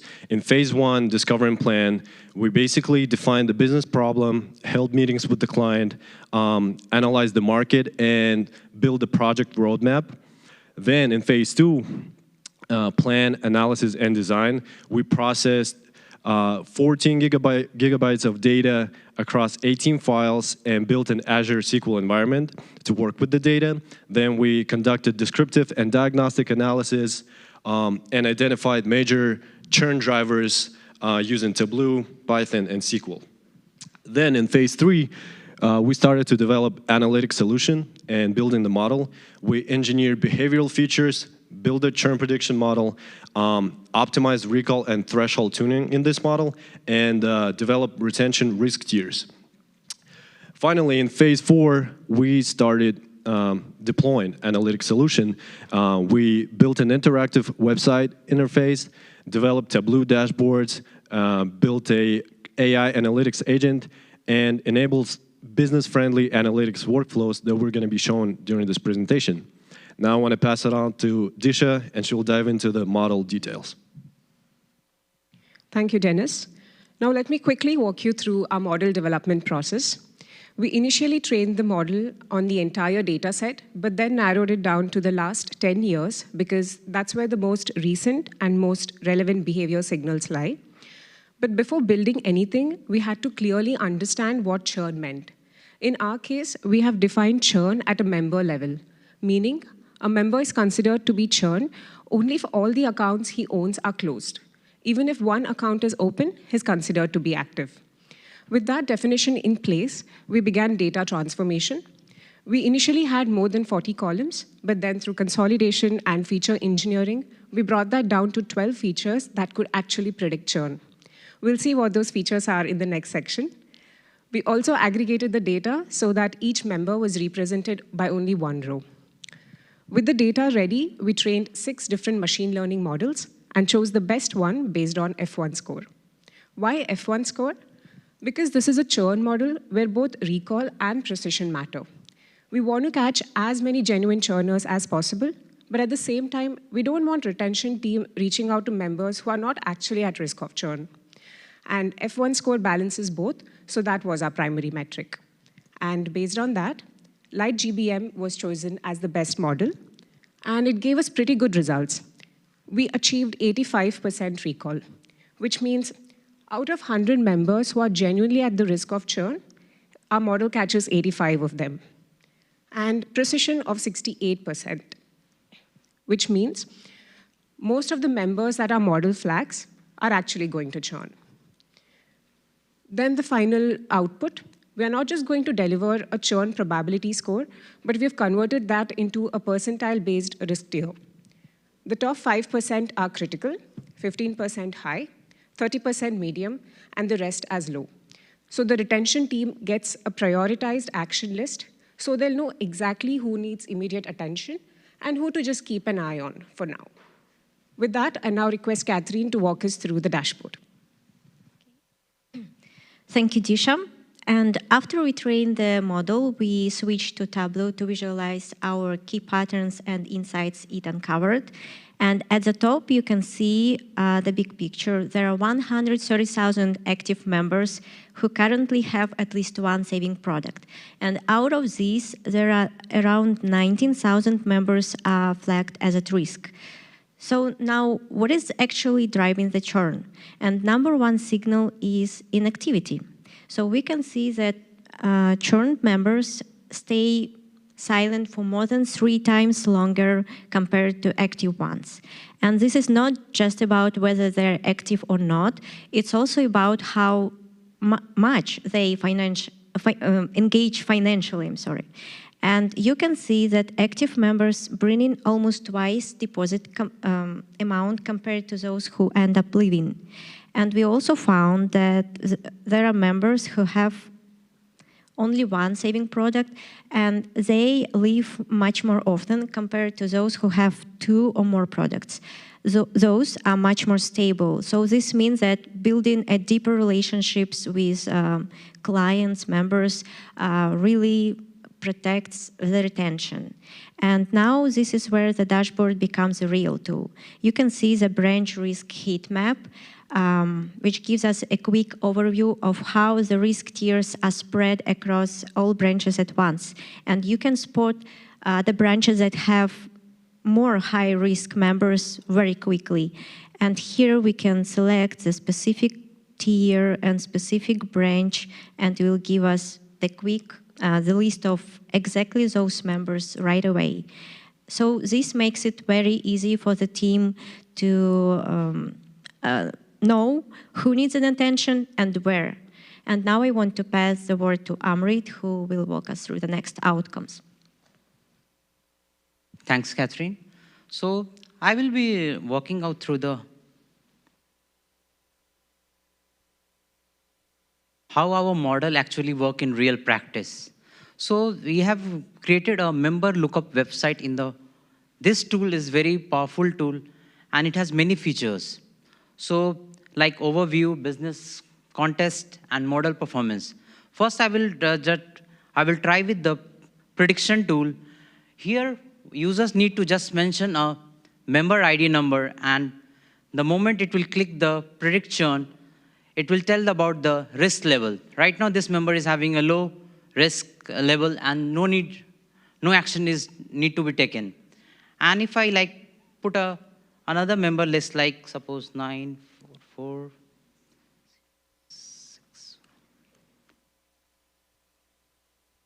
So you can see that this member is having a risk level of critical zone, and it is a churn probability of 87.1%. And why this is the probability is 87%, we can see through the feature values. You can see that this member is having a last transaction is over more than 4 years. So this member is probably in the risk zone, and it need to be taken, action need to be taken. And we have also built a very interesting tool, is like model benefit forecast in the form of calculator. Over there, we can find out, suppose we have from the business perspective, we have $300 need as a member acquisition cost, and even a 10% of the churn reduction is there. The Sound Credit Union means the client can gain a benefit of around 178K. And in order to take a fast decision, we have also built a AI analytical agents. Yeah. So AI analytic agents over there, the whole data has been connected to the SQL database, and over there, cloud API is cloud AI layer is been put onto the database, and it has many features like overview, data explorer, ask AI features, which is very important for taking instant decisions through especially the branch leaders as well as executives. So it has a features like which branch has the most at-risk members. The moment it clicks on, it can say that, it gives the AI insights also that branch 83 is having the highest churn of around 11,000. And only on individual basis, suppose if any users asking like, how much the performance of the particular member, suppose how many members does this particular member have? So it will take some time and it will show the result. So I was knowing that since we are working with the very huge data, it's more than 15 GB. So I have created a small video for this.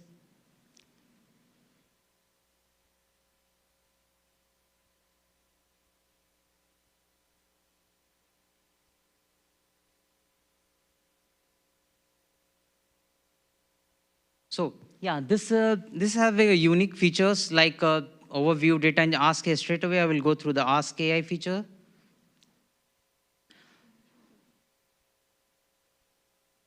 So this is one question like which branch is having the highest churn, and if someone asks what is the particular about this members, how many products particular this member is having, the moment it will click and it will shows the answers. And as well as the insights will be there that what need to be done. Suppose, see, it is written that it needs to increase the engagement and reduce the potential churn risk. So it has a very tool. These tools helps for the Sound Credit Union to grow in their business. The next part is that outcomes will be delivered by Michaela. Over to you. Thank you, Amrit. Now I'm going to talk about the business impact and outcomes. Our priority for this project was to identify which members may be at risk of churning and acting early instead of finding out that a member had already left. The churn prediction model prioritizes members for outreach. The member lookup website makes the insights accessible across all the teams. The AI agent removes the need to dig through all of the data. All these tools connect directly to savings data, updates on a regular cycle, and can be retrained as patterns change, keeping the at-risk list accurate over time. Together, these tools make retention efforts more targeted, effective, and cost-efficient. SCU's mission is to stand with their members through all waves of life, and we hope that this work helps moves that mission forward. Thank you for your time, and we would like to thank Sound Credit Union and the CBA for their constant support throughout this project, and we're happy to take any questions.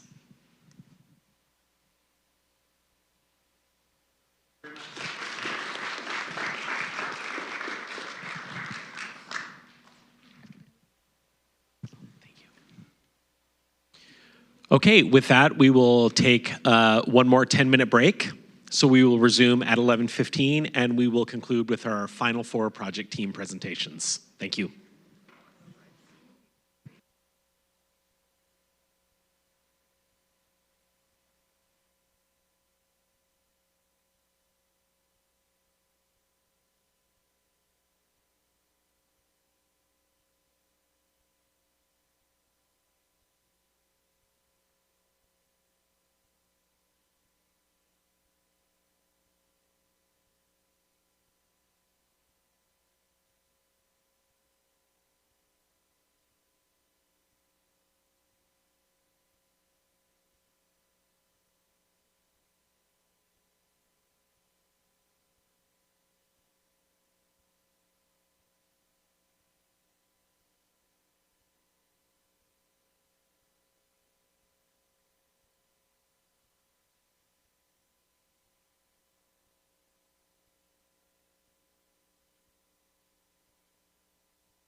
presentation and 4 minutes of dashboard. 10 minutes together.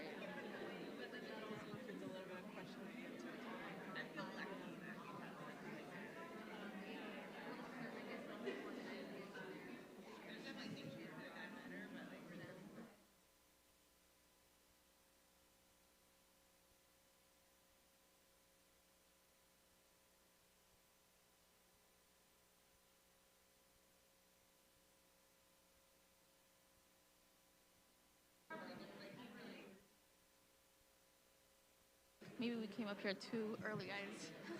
I thought it was almost time. I guess not.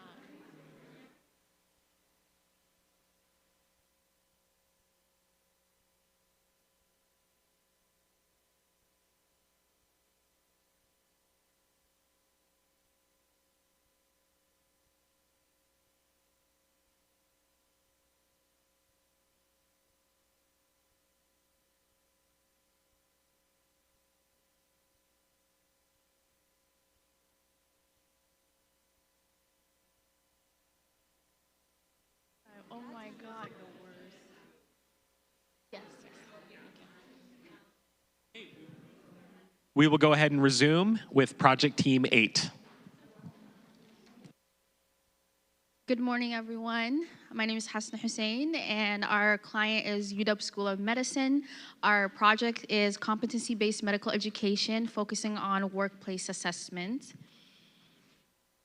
Our agenda for today will quickly go over just our project overview, our project phases.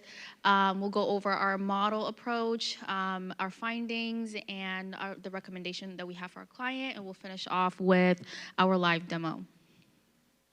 This is my team. And Ziamara, who's not able to join us in person today. Hi, for our client, the UW School of Medicine, their main problem is that the medical students and the teachers are overwhelmed by too much written feedback, and these comments are very messy and unclear, and some of them are unfair.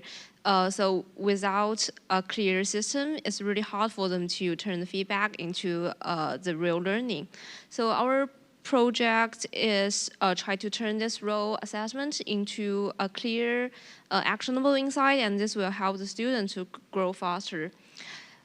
We build a smart NLP feedback, and it read all the written comments, measure sentiment, and find the key themes. And this will turn many texts into the simple numbers and visuals.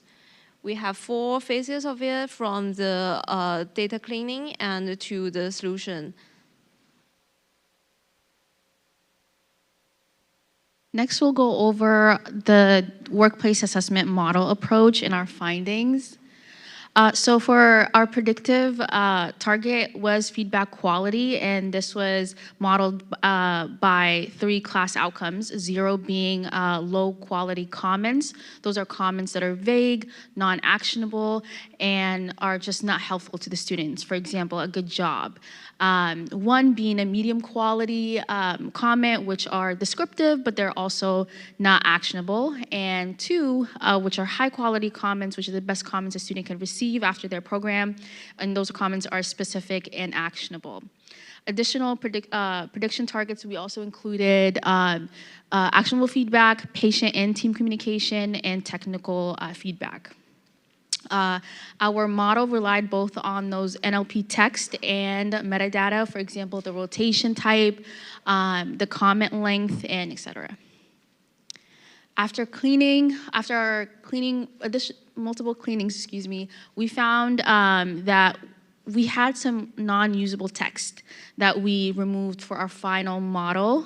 We also got rid of the no comments, missing labels, incomplete reviewed records. So our full deployment data set expanded to well over 20K comments. Our training, and for our model development, the training was about 75%, and our testing was 25%. This produced approximately 2,600 training rows and about 900 testing rows. Stratified sampling was used to preserve class balance as well across the quality levels. Our model overall performance, our accuracy was 93%. This was last quarter, our accuracy was about 68%, so we improved a lot with our final model. Our macro F1 score was 92%.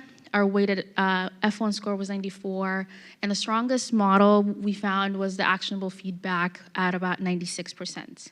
If you take a look at this table here, these are the 5 models that we have, and you can see their performance across the row. Feedback quality, actionable feedback, and technical feedback performed really well across the board. Team communication and patient communication models were the ones that were a little bit more challenging, and we found that that's because they're context dependent.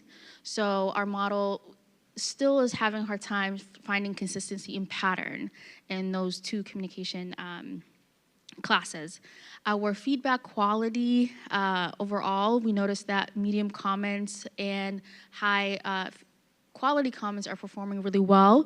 Again, it's just those short comments that the model is continuing to struggle to find patterns in. We used a hybrid approach to apply the model into our data set. So the data set that we labeled, we just kept it in our data set and labeled it human reviewed, whereas the rest of the data set was labeled by the model, and the model also generated a quality classification, confidence probability, sentiment, and bias score.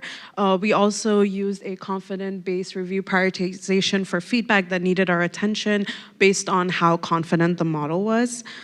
Our final data set consisted of over 20,000 data comment level rows, and this data set also supports Power BI reporting, rotation analytics, sentiment analysis, and feedback quality monitoring. For a seamless integration with Power BI, we also standardize some of our deployment fields. So for the evaluate and improve, as you can see, our model is really strong at the spotting median and high quality outcomes, and the actionable feedback is also good, but communication category is still a difficult part, since some comments overlap in quality, and a similar group also hurt our F1 scores. And the improvement on the right side would be first, like add more labels, training the data, and use better tools like transformer models, and then keep a human in the loop, like review new data and add corrections for it.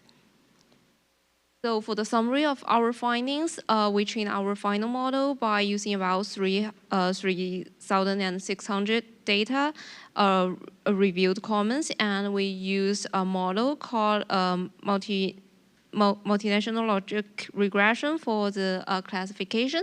And as you can see, the result, our model's overall accuracy is nearly about 94%. It's really great, and with F1 score about 92%.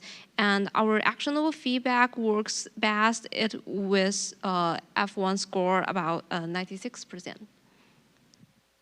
Based on our analysis, some of our findings were that the feedback varied very significantly across rotation, evaluator roles, and comment type. For example, done well comments had more positive language, whereas improvement feedback sections had more guidance and technical feedbacks.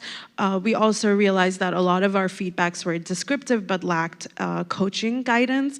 Our manual review alone was not scalable for monitoring such large volume of WBA feedback, and sentiment and bias scoring revealed differences in feedback tone and specificity across rotation.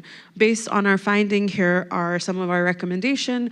We aim to improve feedback quality by tackling it at the source, by adding more structure prompts within the WBA form, so the preceptors can give more descriptive and guidance and actionable language versus very vague language such as good job or well done, using rotation level monitoring so that whenever a rotation is having issues, early guidance can be provided. And this can be done using Power BI, and also maintaining predictive model and dashboard throughout. The future improvement for model can be done by expanding the amount of label training data, as well as using transformer-based NLP models such as Clinical BERT or BioBERT. Thank you, Ishmael. Now we'll go to our dashboard here.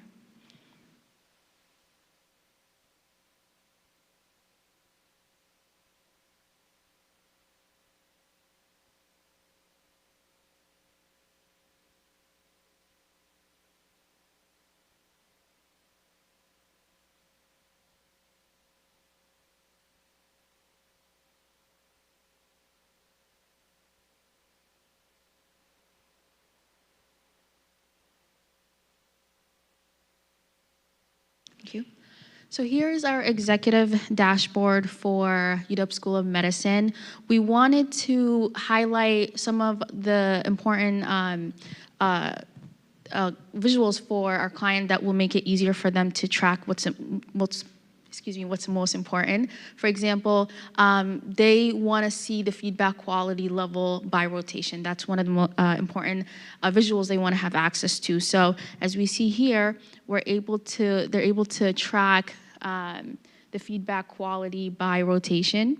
So they can see here what comments, which rotations are the feedback quality by rotation, excuse me. So for example, emergency medicine, they can see that 44% are high quality feedback comments, and about 40% are medium quality comments. They're also able to see the sentiment by rotation. So most of emergency medicine has a neutral toned language in that feedback forms, which is expected because the medical students are, the text is very professional, the feedback is very professional, so there's not a lot of negative language that's expected anyway, or expected anyway. So as you can see, they're able to track about, right now, they're at about 16% sentiment that's kind of negative in that department. So they're able to track those changes, connect with those preceptors in departments, and see how can they improve that language for the students. Same thing with the bias scores, as well as the feedback quality by comment type. So we have two main text comments, well done, which are the text boxes where the preceptor provides the comments for the student who did what they did well in, and then the improvement comments. So they can see here as well by rotation the percentage of comments that are in the done well and improvement, and they can also address those. So for example, if there's more improvement comments for that rotation, what is going on? What can they do to help those students prepare better for those rotations?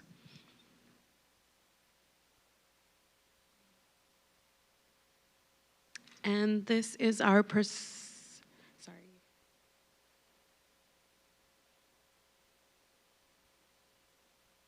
this is our predictive model, which shows the prediction of our model, of our feedback based on different categories. So in the corner, we have model performance. Our actionable feedback had the highest model performance, whereas team communication section had the lowest, which can be explained by the fact that our feedbacks themselves did not have a lot of team communication issues. For our actionable feedback, around 15.72,000 feedbacks were actionable, which is a major area of opportunity for the USUM to work on. We also have model confidence, so our model is very confident in predicting medium and high quality, whereas low quality is where it struggles, and this is where it can benefit from having human reviewers. Our medium quality feedbacks are on the highest, with the low quality are predicted to be around 4,000. Based on everything we found, these are some of the approaches we think would be helpful for the WBA. So we have a little action guide on top to show us what action to take based on the feedback they receive. For example, for low quality, early intervention can be provided and by providing coaching or feedback. We also have actionable feedback rate by rotation. For example, emergency medicine has highest actionable rate, whereas family medicine has the lowest, and the same goes for low quality rate by rotation. Neurology has the lowest, has the highest quality of low quality feedbacks, and bias risk is where where we are seeing how vague or specific the feedbacks are. So as you can see in most of the rotations, we have very vague languaging, and that's another area where we can improve on. And then our last slide here is just for the deployment, so they can manage that.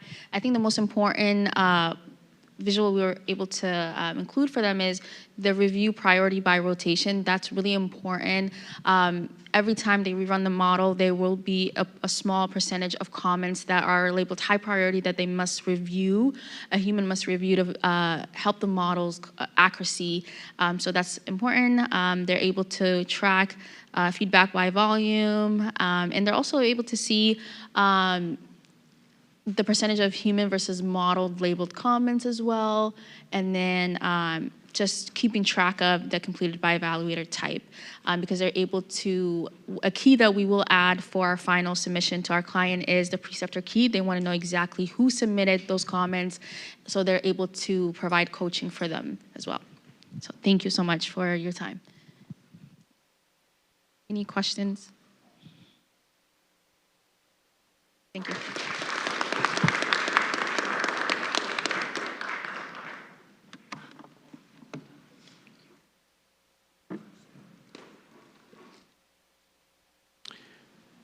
Project Team 9.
Close it, please.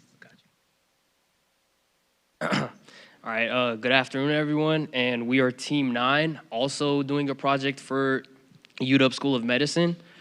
I'm Amir. With me are Cole, Akram, Zoe, and Lorena. And today's deck is a shortened version of our public showcase. The brief story of how we turned exam data into something the School of Medicine can actually act on.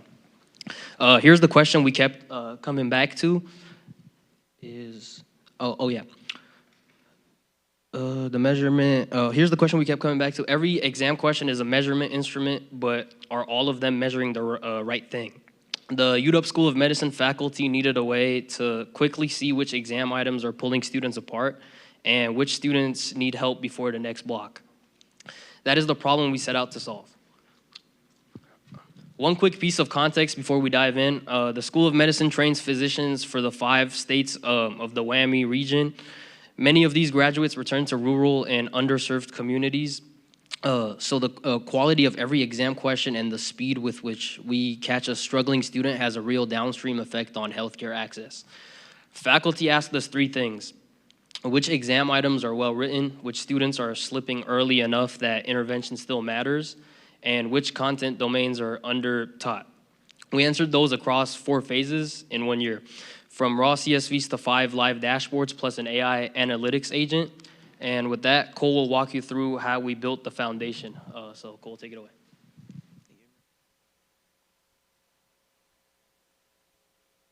So in terms of our data, we were given 1.3 million item responses, which was spread across 1,051 students, and then spread across again 4 different cohorts, which we then turned into 6 architectural layers, which you can see here on the screen.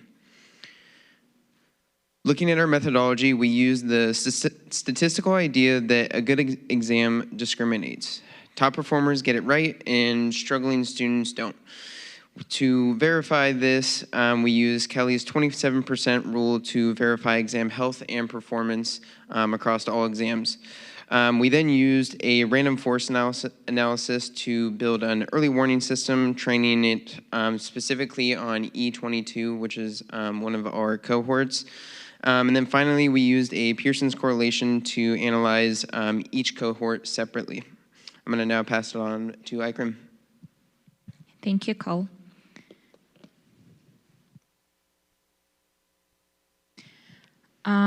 So what you're looking at is the heart of our deliverables, our first two Power BI dashboards side by side. On the left, dashboard 1, the early warning view. Each row is a student scored by that random forest Cole just described. And the red band on top of that, 21% we flagged as at risk. And what matters clinically is that this view becomes useful by exam 2 weeks before the intervention window closes for that block. And on the right, dashboard 2, competency risk view, same modeling approach in here and applied per domain. The interesting story here is the pulmonary outliner you can see in the upper right. Risk in that domain spikes sharply in one cohort. And the dashboard surfaces it without anyone having to ask. And that's exactly the kind of thing faculty used to find weeks after the fact in a meeting. And now Zoe gonna take you through the next 3 dashboards. Yeah, Zoe, over to you. Thank you.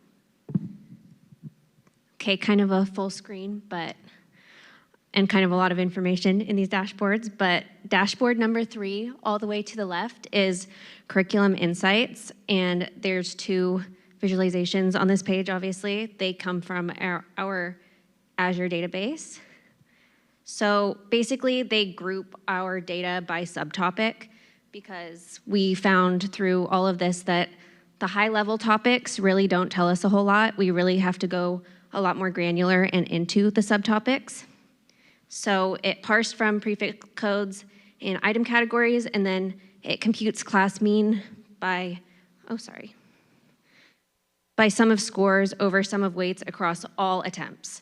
So we have 140 subtopics that ended up qualifying for this analysis. We were hoping for a bit more, but 140 ended up being good. Then we have 8 subtopics that flagged at the 70% level. So 2 are below 60%, which was a flag for UW, pathology, thyroid, and our assessment of the urine.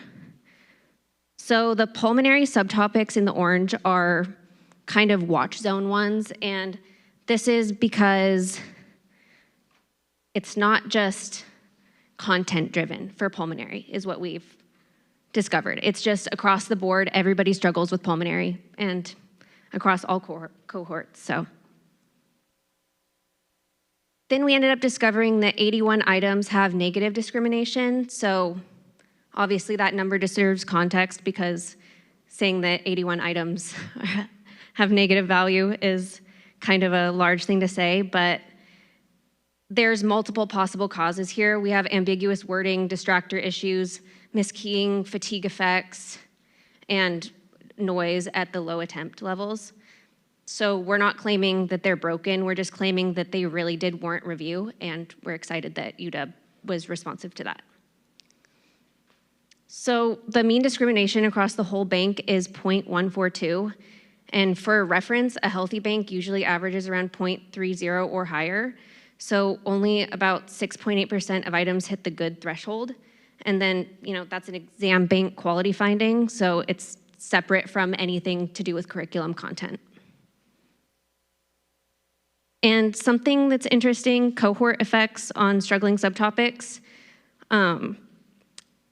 That's just, again, it's really interesting because E24 was so different, the cohorts were so different, and it was difficult to really dive in on that level when there's kind of, your analysis depends on the data quality that you have. And our data was great, but we had so much of it and it lacked a lot of tagging on the subtopic levels where made it difficult.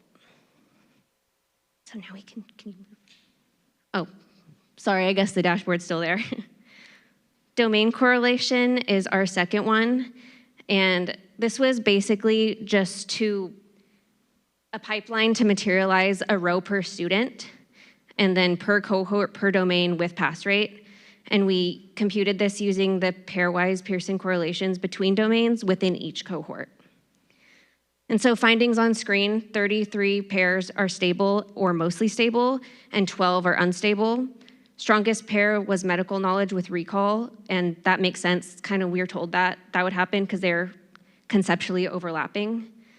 Again, pulmonary, the standout outlier, correlates poorly with everything else. And then, of course, that's consistent with the per domain AUC that you saw on the previous page. And then something to call out again, E24, most correlations drop into the 0.3 to 0.50 range, and a call out to that being the COVID cohort. We did, when we presented this to our client, they weren't aware of the E24 data. Some of them were, but some of them were not. So it's a little bit confusing because E24, it's entry year 24. So you wouldn't think that they would have a lot of repercussions, but what they actually found in the data, some of them, was that since they entered undergrad during COVID and then entered medical school during 2024, that they had a lot of adverse effects from that just because their experience was different overall.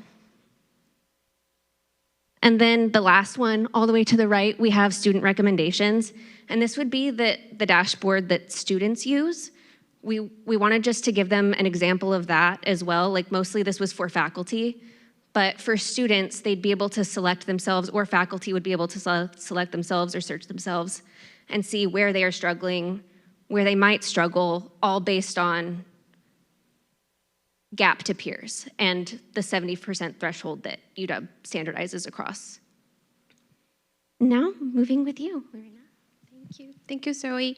So now we will be moving into the technical architecture of our project. Here we have the end-to-end framework that we used to turn 3 million rows of raw data into actionable insights.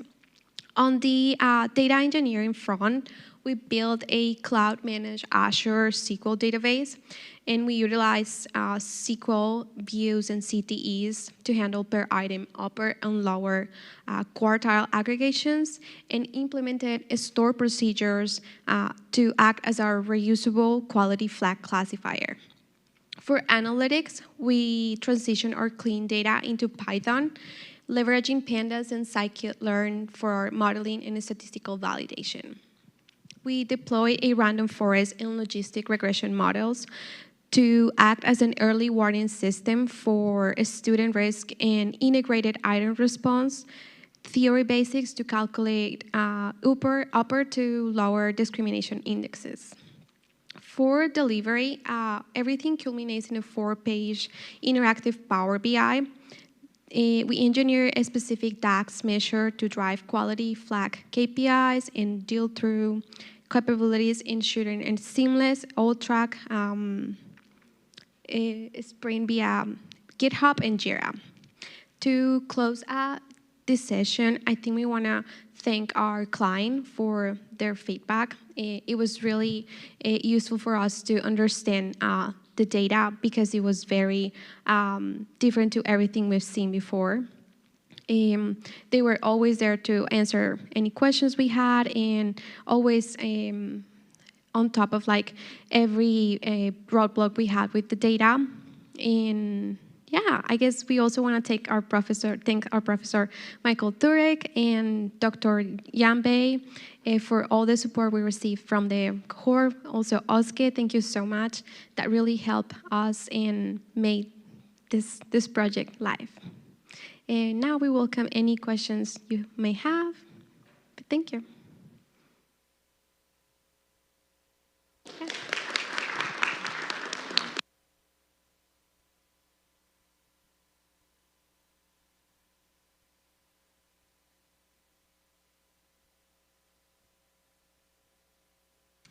Project Team 10.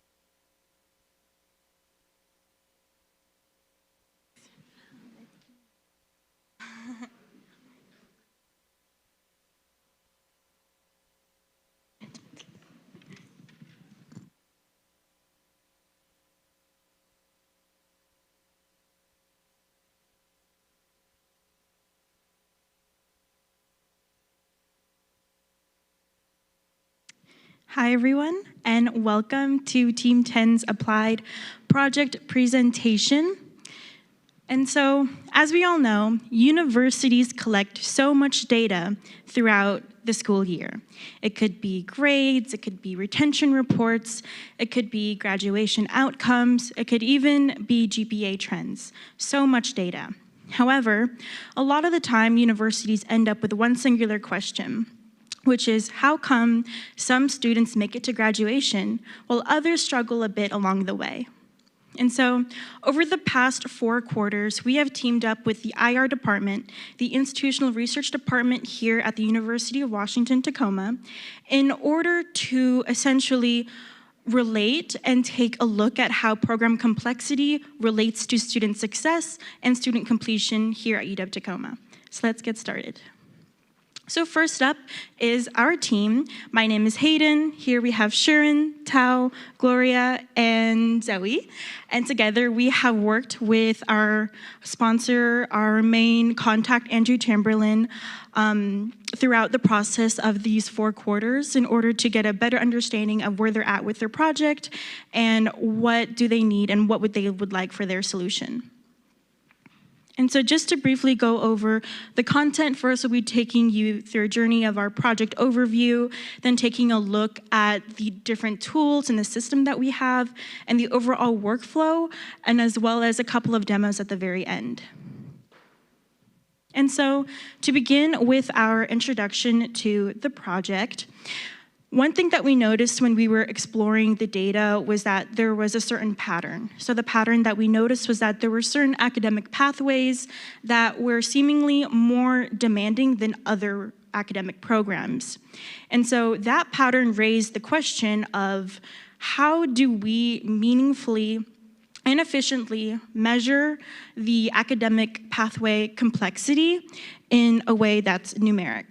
And so what we did was, and for our method, was to develop our very own DCI index score. Essentially what it is, it's that it's a degree complexity index on a scale from 0 to 100, where it took in 3 specific things.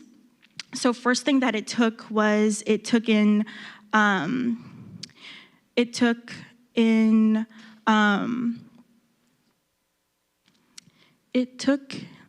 apologies. It took in program structure. So first of all, it took sequencing. So which classes do you have to take specifically before certain other classes? And then the second thing that it took was prereq burden, which was how many specific classes do you have to take before certain other classes? And then last but not least was heavy coursework, so which was how heavy are certain classes in comparison to others. And so from that, we were actually able to pull specific data points for this DCI index and essentially correlate it to the data set that UW Tacoma has provided for us.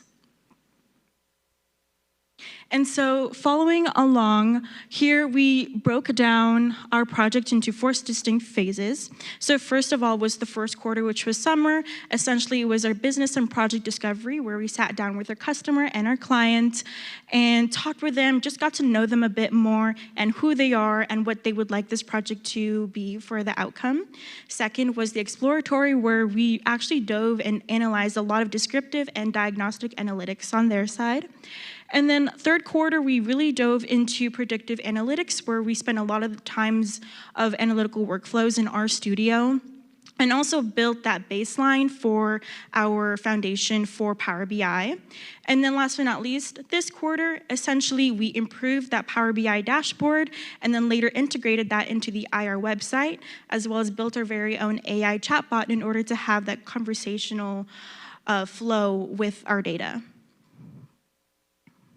And so moving on to the tools, essentially, as you can see here, we really wanted to use the tools from their ecosystem, which is what they already have at hand. We didn't want to have them spend more than they have to after going on into our own transformation plan. And so first and foremost was Power BI.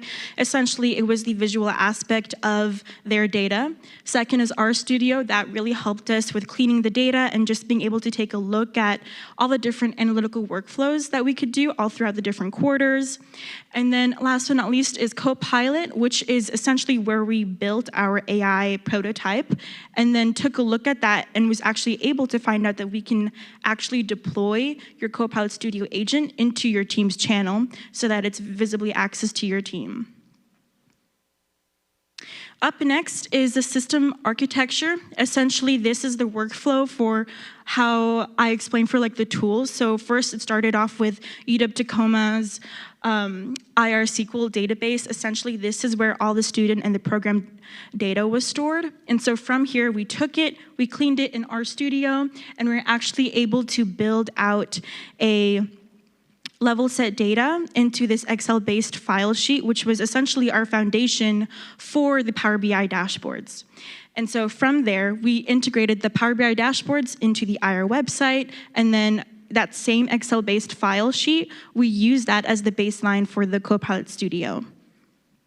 And one thing I want to note before I move on is that this system is basically designed for reoccurring quarterly refreshes. So all the IR department has to do is get their data 4 times a school year, each after every single quarter, re-upload it to the dashboard and the chatbot, and they're good to go. And then now I'll pass it off to Tao. Okay, thank you, Hidden. So for our data modeling, we compared 3 different models: logistic regression, decision tree, and random forest. And among them, random forest performs the best because it can capture the complex relationship between demographic, academic, and program level factors. And you can see from the graph at the bottom, it summarizes the overall evaluation results. We focused on AUC, but not accuracy, because accuracy can be misleading when most of the students graduate, but accuracy better measures how well the model separates the graduate from non-graduates. And for our result, we mainly have 3 findings. So first one, academic momentum matters. And you can see this bar chart. We can see the students with higher GPA, lower DFW rate, and more accumulated credits, they are more likely to graduate. And secondly, you can see the middle graph here. So higher DCI score, which means more sequency and more prerequisites, and that are associated with lower graduation rates. And finally, the structure of different programs have different impacts on graduation rates. So overall, besides the students' performance, the graduation rates are also affected by the structure of different programs. Yeah, that's it. Thank you. And I will pass the live demo to Sharon.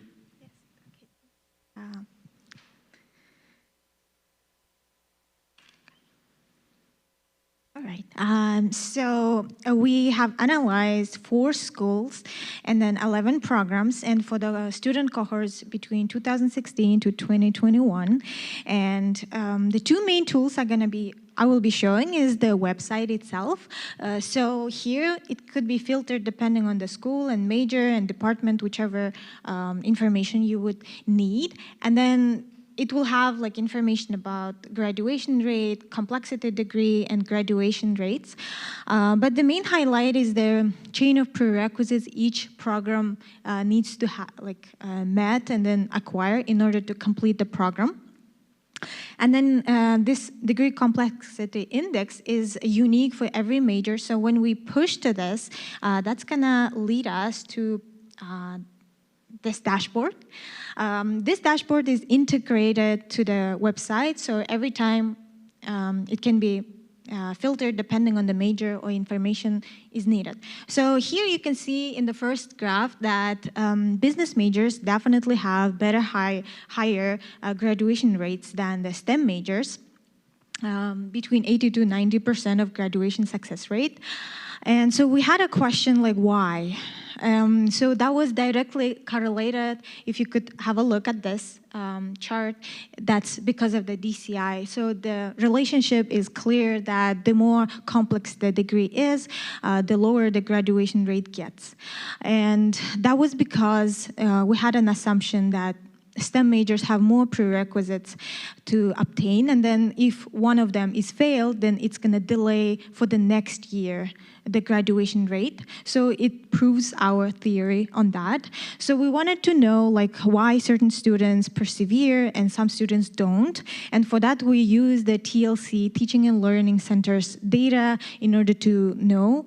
And then, so based on these two graphs, you can see that School of Engineering and Technology and Computer Science as a major, like they have more than 30% of demand and like usage of that academic support. That's basically leads us to make an overall conclusion that basically when there is a support from for this particular majors from teaching and TLC, in addition to moderate level of degree complexity combined together leads to the higher graduation rates.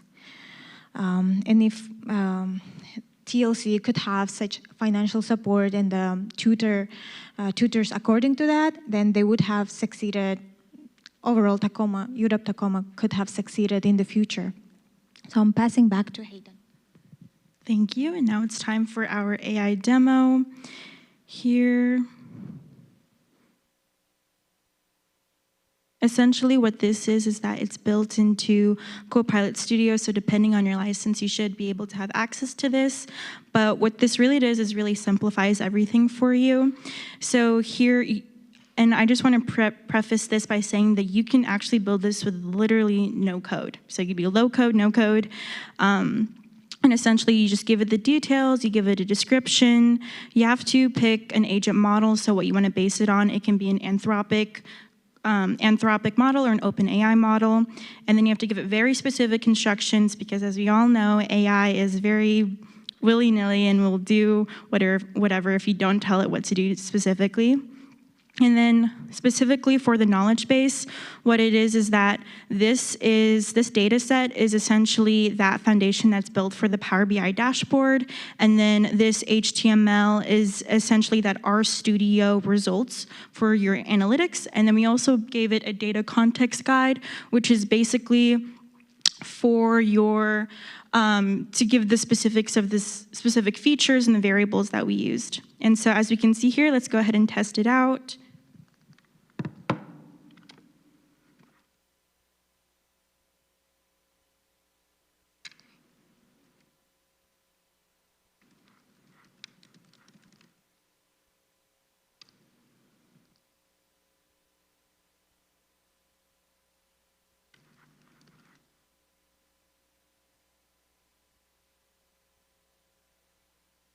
So as you can see here, it's querying from the knowledge base, which is those three documents that we have. And so as it comes across is 13.9% environmental science, as well as electrical engineering Tacoma, 52.8%. So while this is still a prototype, this essentially just gives us and the IR department the need to have that conversation with their data. And so just to quickly end off, so we found 4 business impacts for this, specifically centralized institutional analytics. What this is that it's essentially a data aggregated place where instead of IR having to go to different systems, they can just locate it in one centralized location. Second, the IR department actually can step into certain program structures or certain students within those programs in order to step in and help them where possible. Next is low cost. So this is built within their Microsoft 365 account, depending on their license. So if this is needed to be added on, it's only an additional $200 per department, so it's within that department. And then last but not least, as I mentioned before, it does provide for continuous quarterly improvement, so only 4 quarterly refreshes every school year.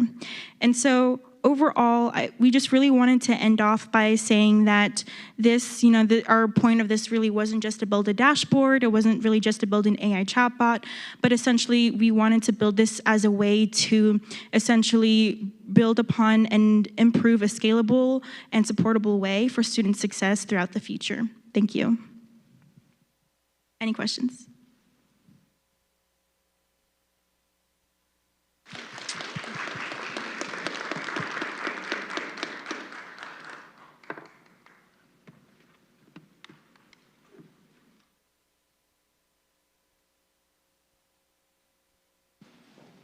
Project Team 11.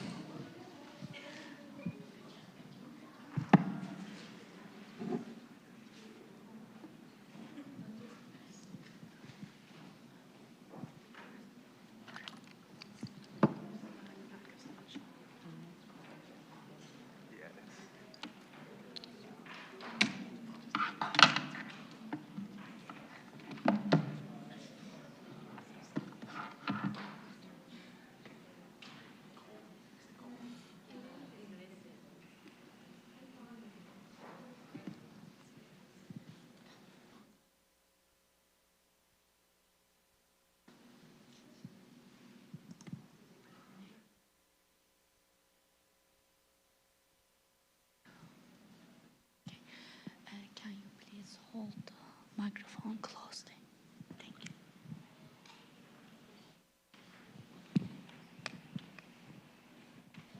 All right, hi everyone. We are Team 11. We represent the Washington Interscholastic Activities Association, also known as the WIAA. And our project this year has been on improving the WIAA's event efficiency. So to introduce you to our client, the WIAA serves as the primary governing body for middle and high school sports and activities across Washington state. They have nearly 800 member schools and they host 120 state tournament events annually. There are 13 executive employees and a lot of moving parts going into planning each of these events. So you can imagine that there's quite a bit going on behind the scenes. So their main problem was that they lack a standardized data-driven way to accurately predict their state tournament attendance, which can make it difficult to optimize their staffing, their budgets, their venue planning, and just the overall fan experience from both the athletes participating and the fans. The goal of this project, like I said, was to improve the efficiency and success of these state tournament events. And we did this by developing a predictive attendance forecasting model, as well as an event performance scoring matrix to help them make more informed, efficient, and data-driven decisions for future state tournament events. So throughout this project, we used historical ticketing and attendance data from both previous state tournaments. We primarily focused post-COVID because obviously with COVID happening and all of our local schools getting shut down, there weren't any events and they were able to get back to their pre-COVID levels. So that pre-COVID data is not as relevant as this post-COVID. We also used their financial revenues from these events, as well as staffing feedback based on how adequate they felt their staffing was at these events, their streaming data, and post-event survey data from the fans and participants at these events. So walking through our project timeline, phase one was our business discovery phase where we worked with our client to just understand their current business practices, do their market analysis, SWOT analysis, all that kind of stuff, just getting to know who they were. In phase two, we developed 3 dashboards, an attendance dashboard, a financial dashboard, and a geographic dashboard to really just show visualizations of all of the data that they provided to us. And then phases 3 and 4 were where our full prototypes came to life. So in phase 3, we made an attendance forecasting model and also introduced some prescriptive analytical solutions to them. Nate will discuss this more. And then this past quarter, we've spent creating our weighted event efficiency scoring matrix. So we will pass it over to Nate to go through our live demo. So before the live demo, just a quick background. So the historical attendance of WIAA, so these are their top 3 sports. As you can tell, basketball scores the highest in terms of attendance, and football and wrestling are lower, with wrestling showing a spike in the 24-25 season. One thing that this showed us is that there were major differences among the different sports, so any model that we would create would need to be able to account for those differences.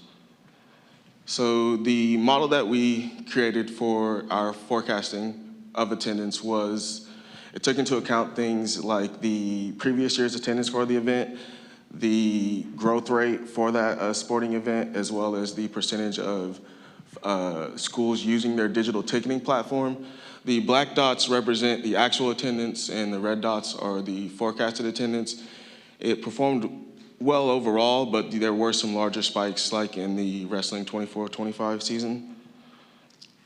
So some final takeaways when we did this originally in phase 3 is it really showed us that our data was limited, so we needed to figure out a better way to properly be able to evaluate the success of an event beyond just attendance, while we work with the WIAA to standardize how they collect the data for the events. So what we eventually landed on was we worked with our client to figure out what categories were important to them. So beyond just attendance, things like revenue, their streaming, the after-event feedback, which comes from the people who attend the events, as well as staffing became an issue that kept coming up. So we created a form to gather that data from them for each of their events, and they establish a goal, what they would like, and that goal is measured internally, and then they would input the form, and the form populates and captures that data using Power Apps and moves it to Excel, which then goes to what I will present, which is our weighted efficiency scoring matrix. So in the top left, you'll see the events ranked by sport, and in the middle, you'll see the weighted criteria, which again is attendance, revenue, staffing, their event feedback, and streaming. One good thing about that is as things change along the years, revenue may become more important. So this is adjustable for the WIAA. In the top right, you'll see a heat map where leadership can look at and identify the strengths and weaknesses of an event. So though basketball, like we saw earlier in the slide, it performed well from an attendance standpoint, you can see it has below average scores in their event feedback, meaning the people attending the events, there was some dissatisfaction there. It scored low in terms of revenue and low in terms of their streaming output. And at the bottom, you have the gauges, which represent the different sporting events.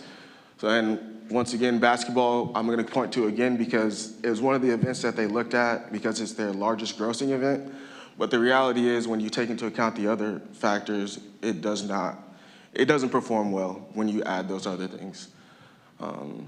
This tool is meant to provide WIAA to be able to look at their events comparatively beyond just one metric and see how they're performing overall. So I'll pass it to Abdul.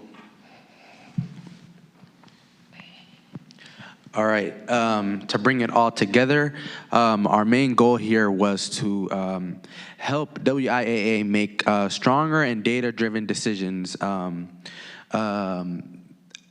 help with tournament planning and to really help them visualize what events are efficient and where they can improve on certain events. The models that we've created throughout this project was a attendance model like Nate just demoed for us, and a weighted event scoring matrix. These are two models that we are really excited for our client to use in the future, being that they are two of the main things that we set out to help them with throughout this project. So to bring it all in, our business recommendation is for WIAA to use the event efficiency matrix to assess how events scored using their baseline. And with the attendance forecasting model, due to limited data, we weren't able to deploy that, but with the limited data that we had, we saw a lot of promising results, and we are confident that that is a model that they can use down the line in the future. I'd like to thank you guys all for attending the showcase. I would also like to thank Andy and WIAA for really keeping an open-end contact and being a great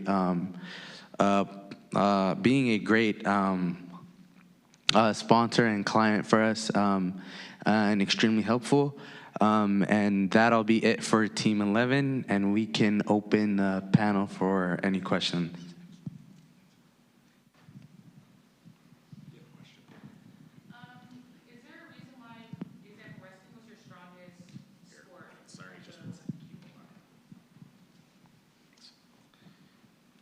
Do you know any reason why the event feedback for wrestling was so low, even though it was strong in every other category? Yeah, so wrestling was kind of a unique scenario. We don't have like an overall event score in their feedback survey, so we had to run a sentiment analysis based on just some of the feedback. And this past season, they've moved their programs online to be free and digital, and for some reason, a lot of people didn't like that. So there was, like, I think we reviewed probably 150 comments, and I'm not kidding, at least 60 of them said bring back like paper programs. We don't care if we have to pay for them. So it was just a comment like that where they were like, we loved having this, just brought down that score. Oh, wow. Quite a bit, yeah. So. Thank you. That was like the most random detail from that analysis. Any other questions? All right, thank you very much.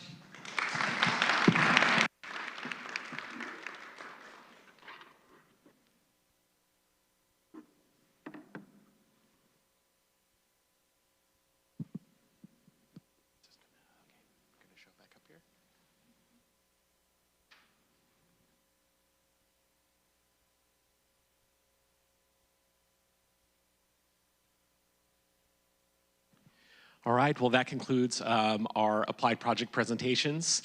Again, I want to congratulate the students and thank you for all of your efforts and excellent job in your presentations today. I do want to point out that we are currently still accepting proposals for those that are watching via the live stream right now for applied projects for our next incoming group, which will begin in late June. For these projects scheduled to kick off early to mid-July. If you would be interested in submitting a project proposal, having a talented group of MSBA students, such as the ones you saw today, work with you on one of your relevant business problems utilizing your organization's data, and also continue further explorations into agentic AI, please reach out to us because we'd love to partner with you. Via the link on the website, there is a spot there for you to connect for more information and to actually submit a project proposal. But beyond that, I would be more than happy to discuss any potential project ideas that you have. My email is here. I'm Michael Turek. I'm the director of the MSBA program and director of the Milgard Center for Business Analytics. You can reach me at turekmd@uw.edu.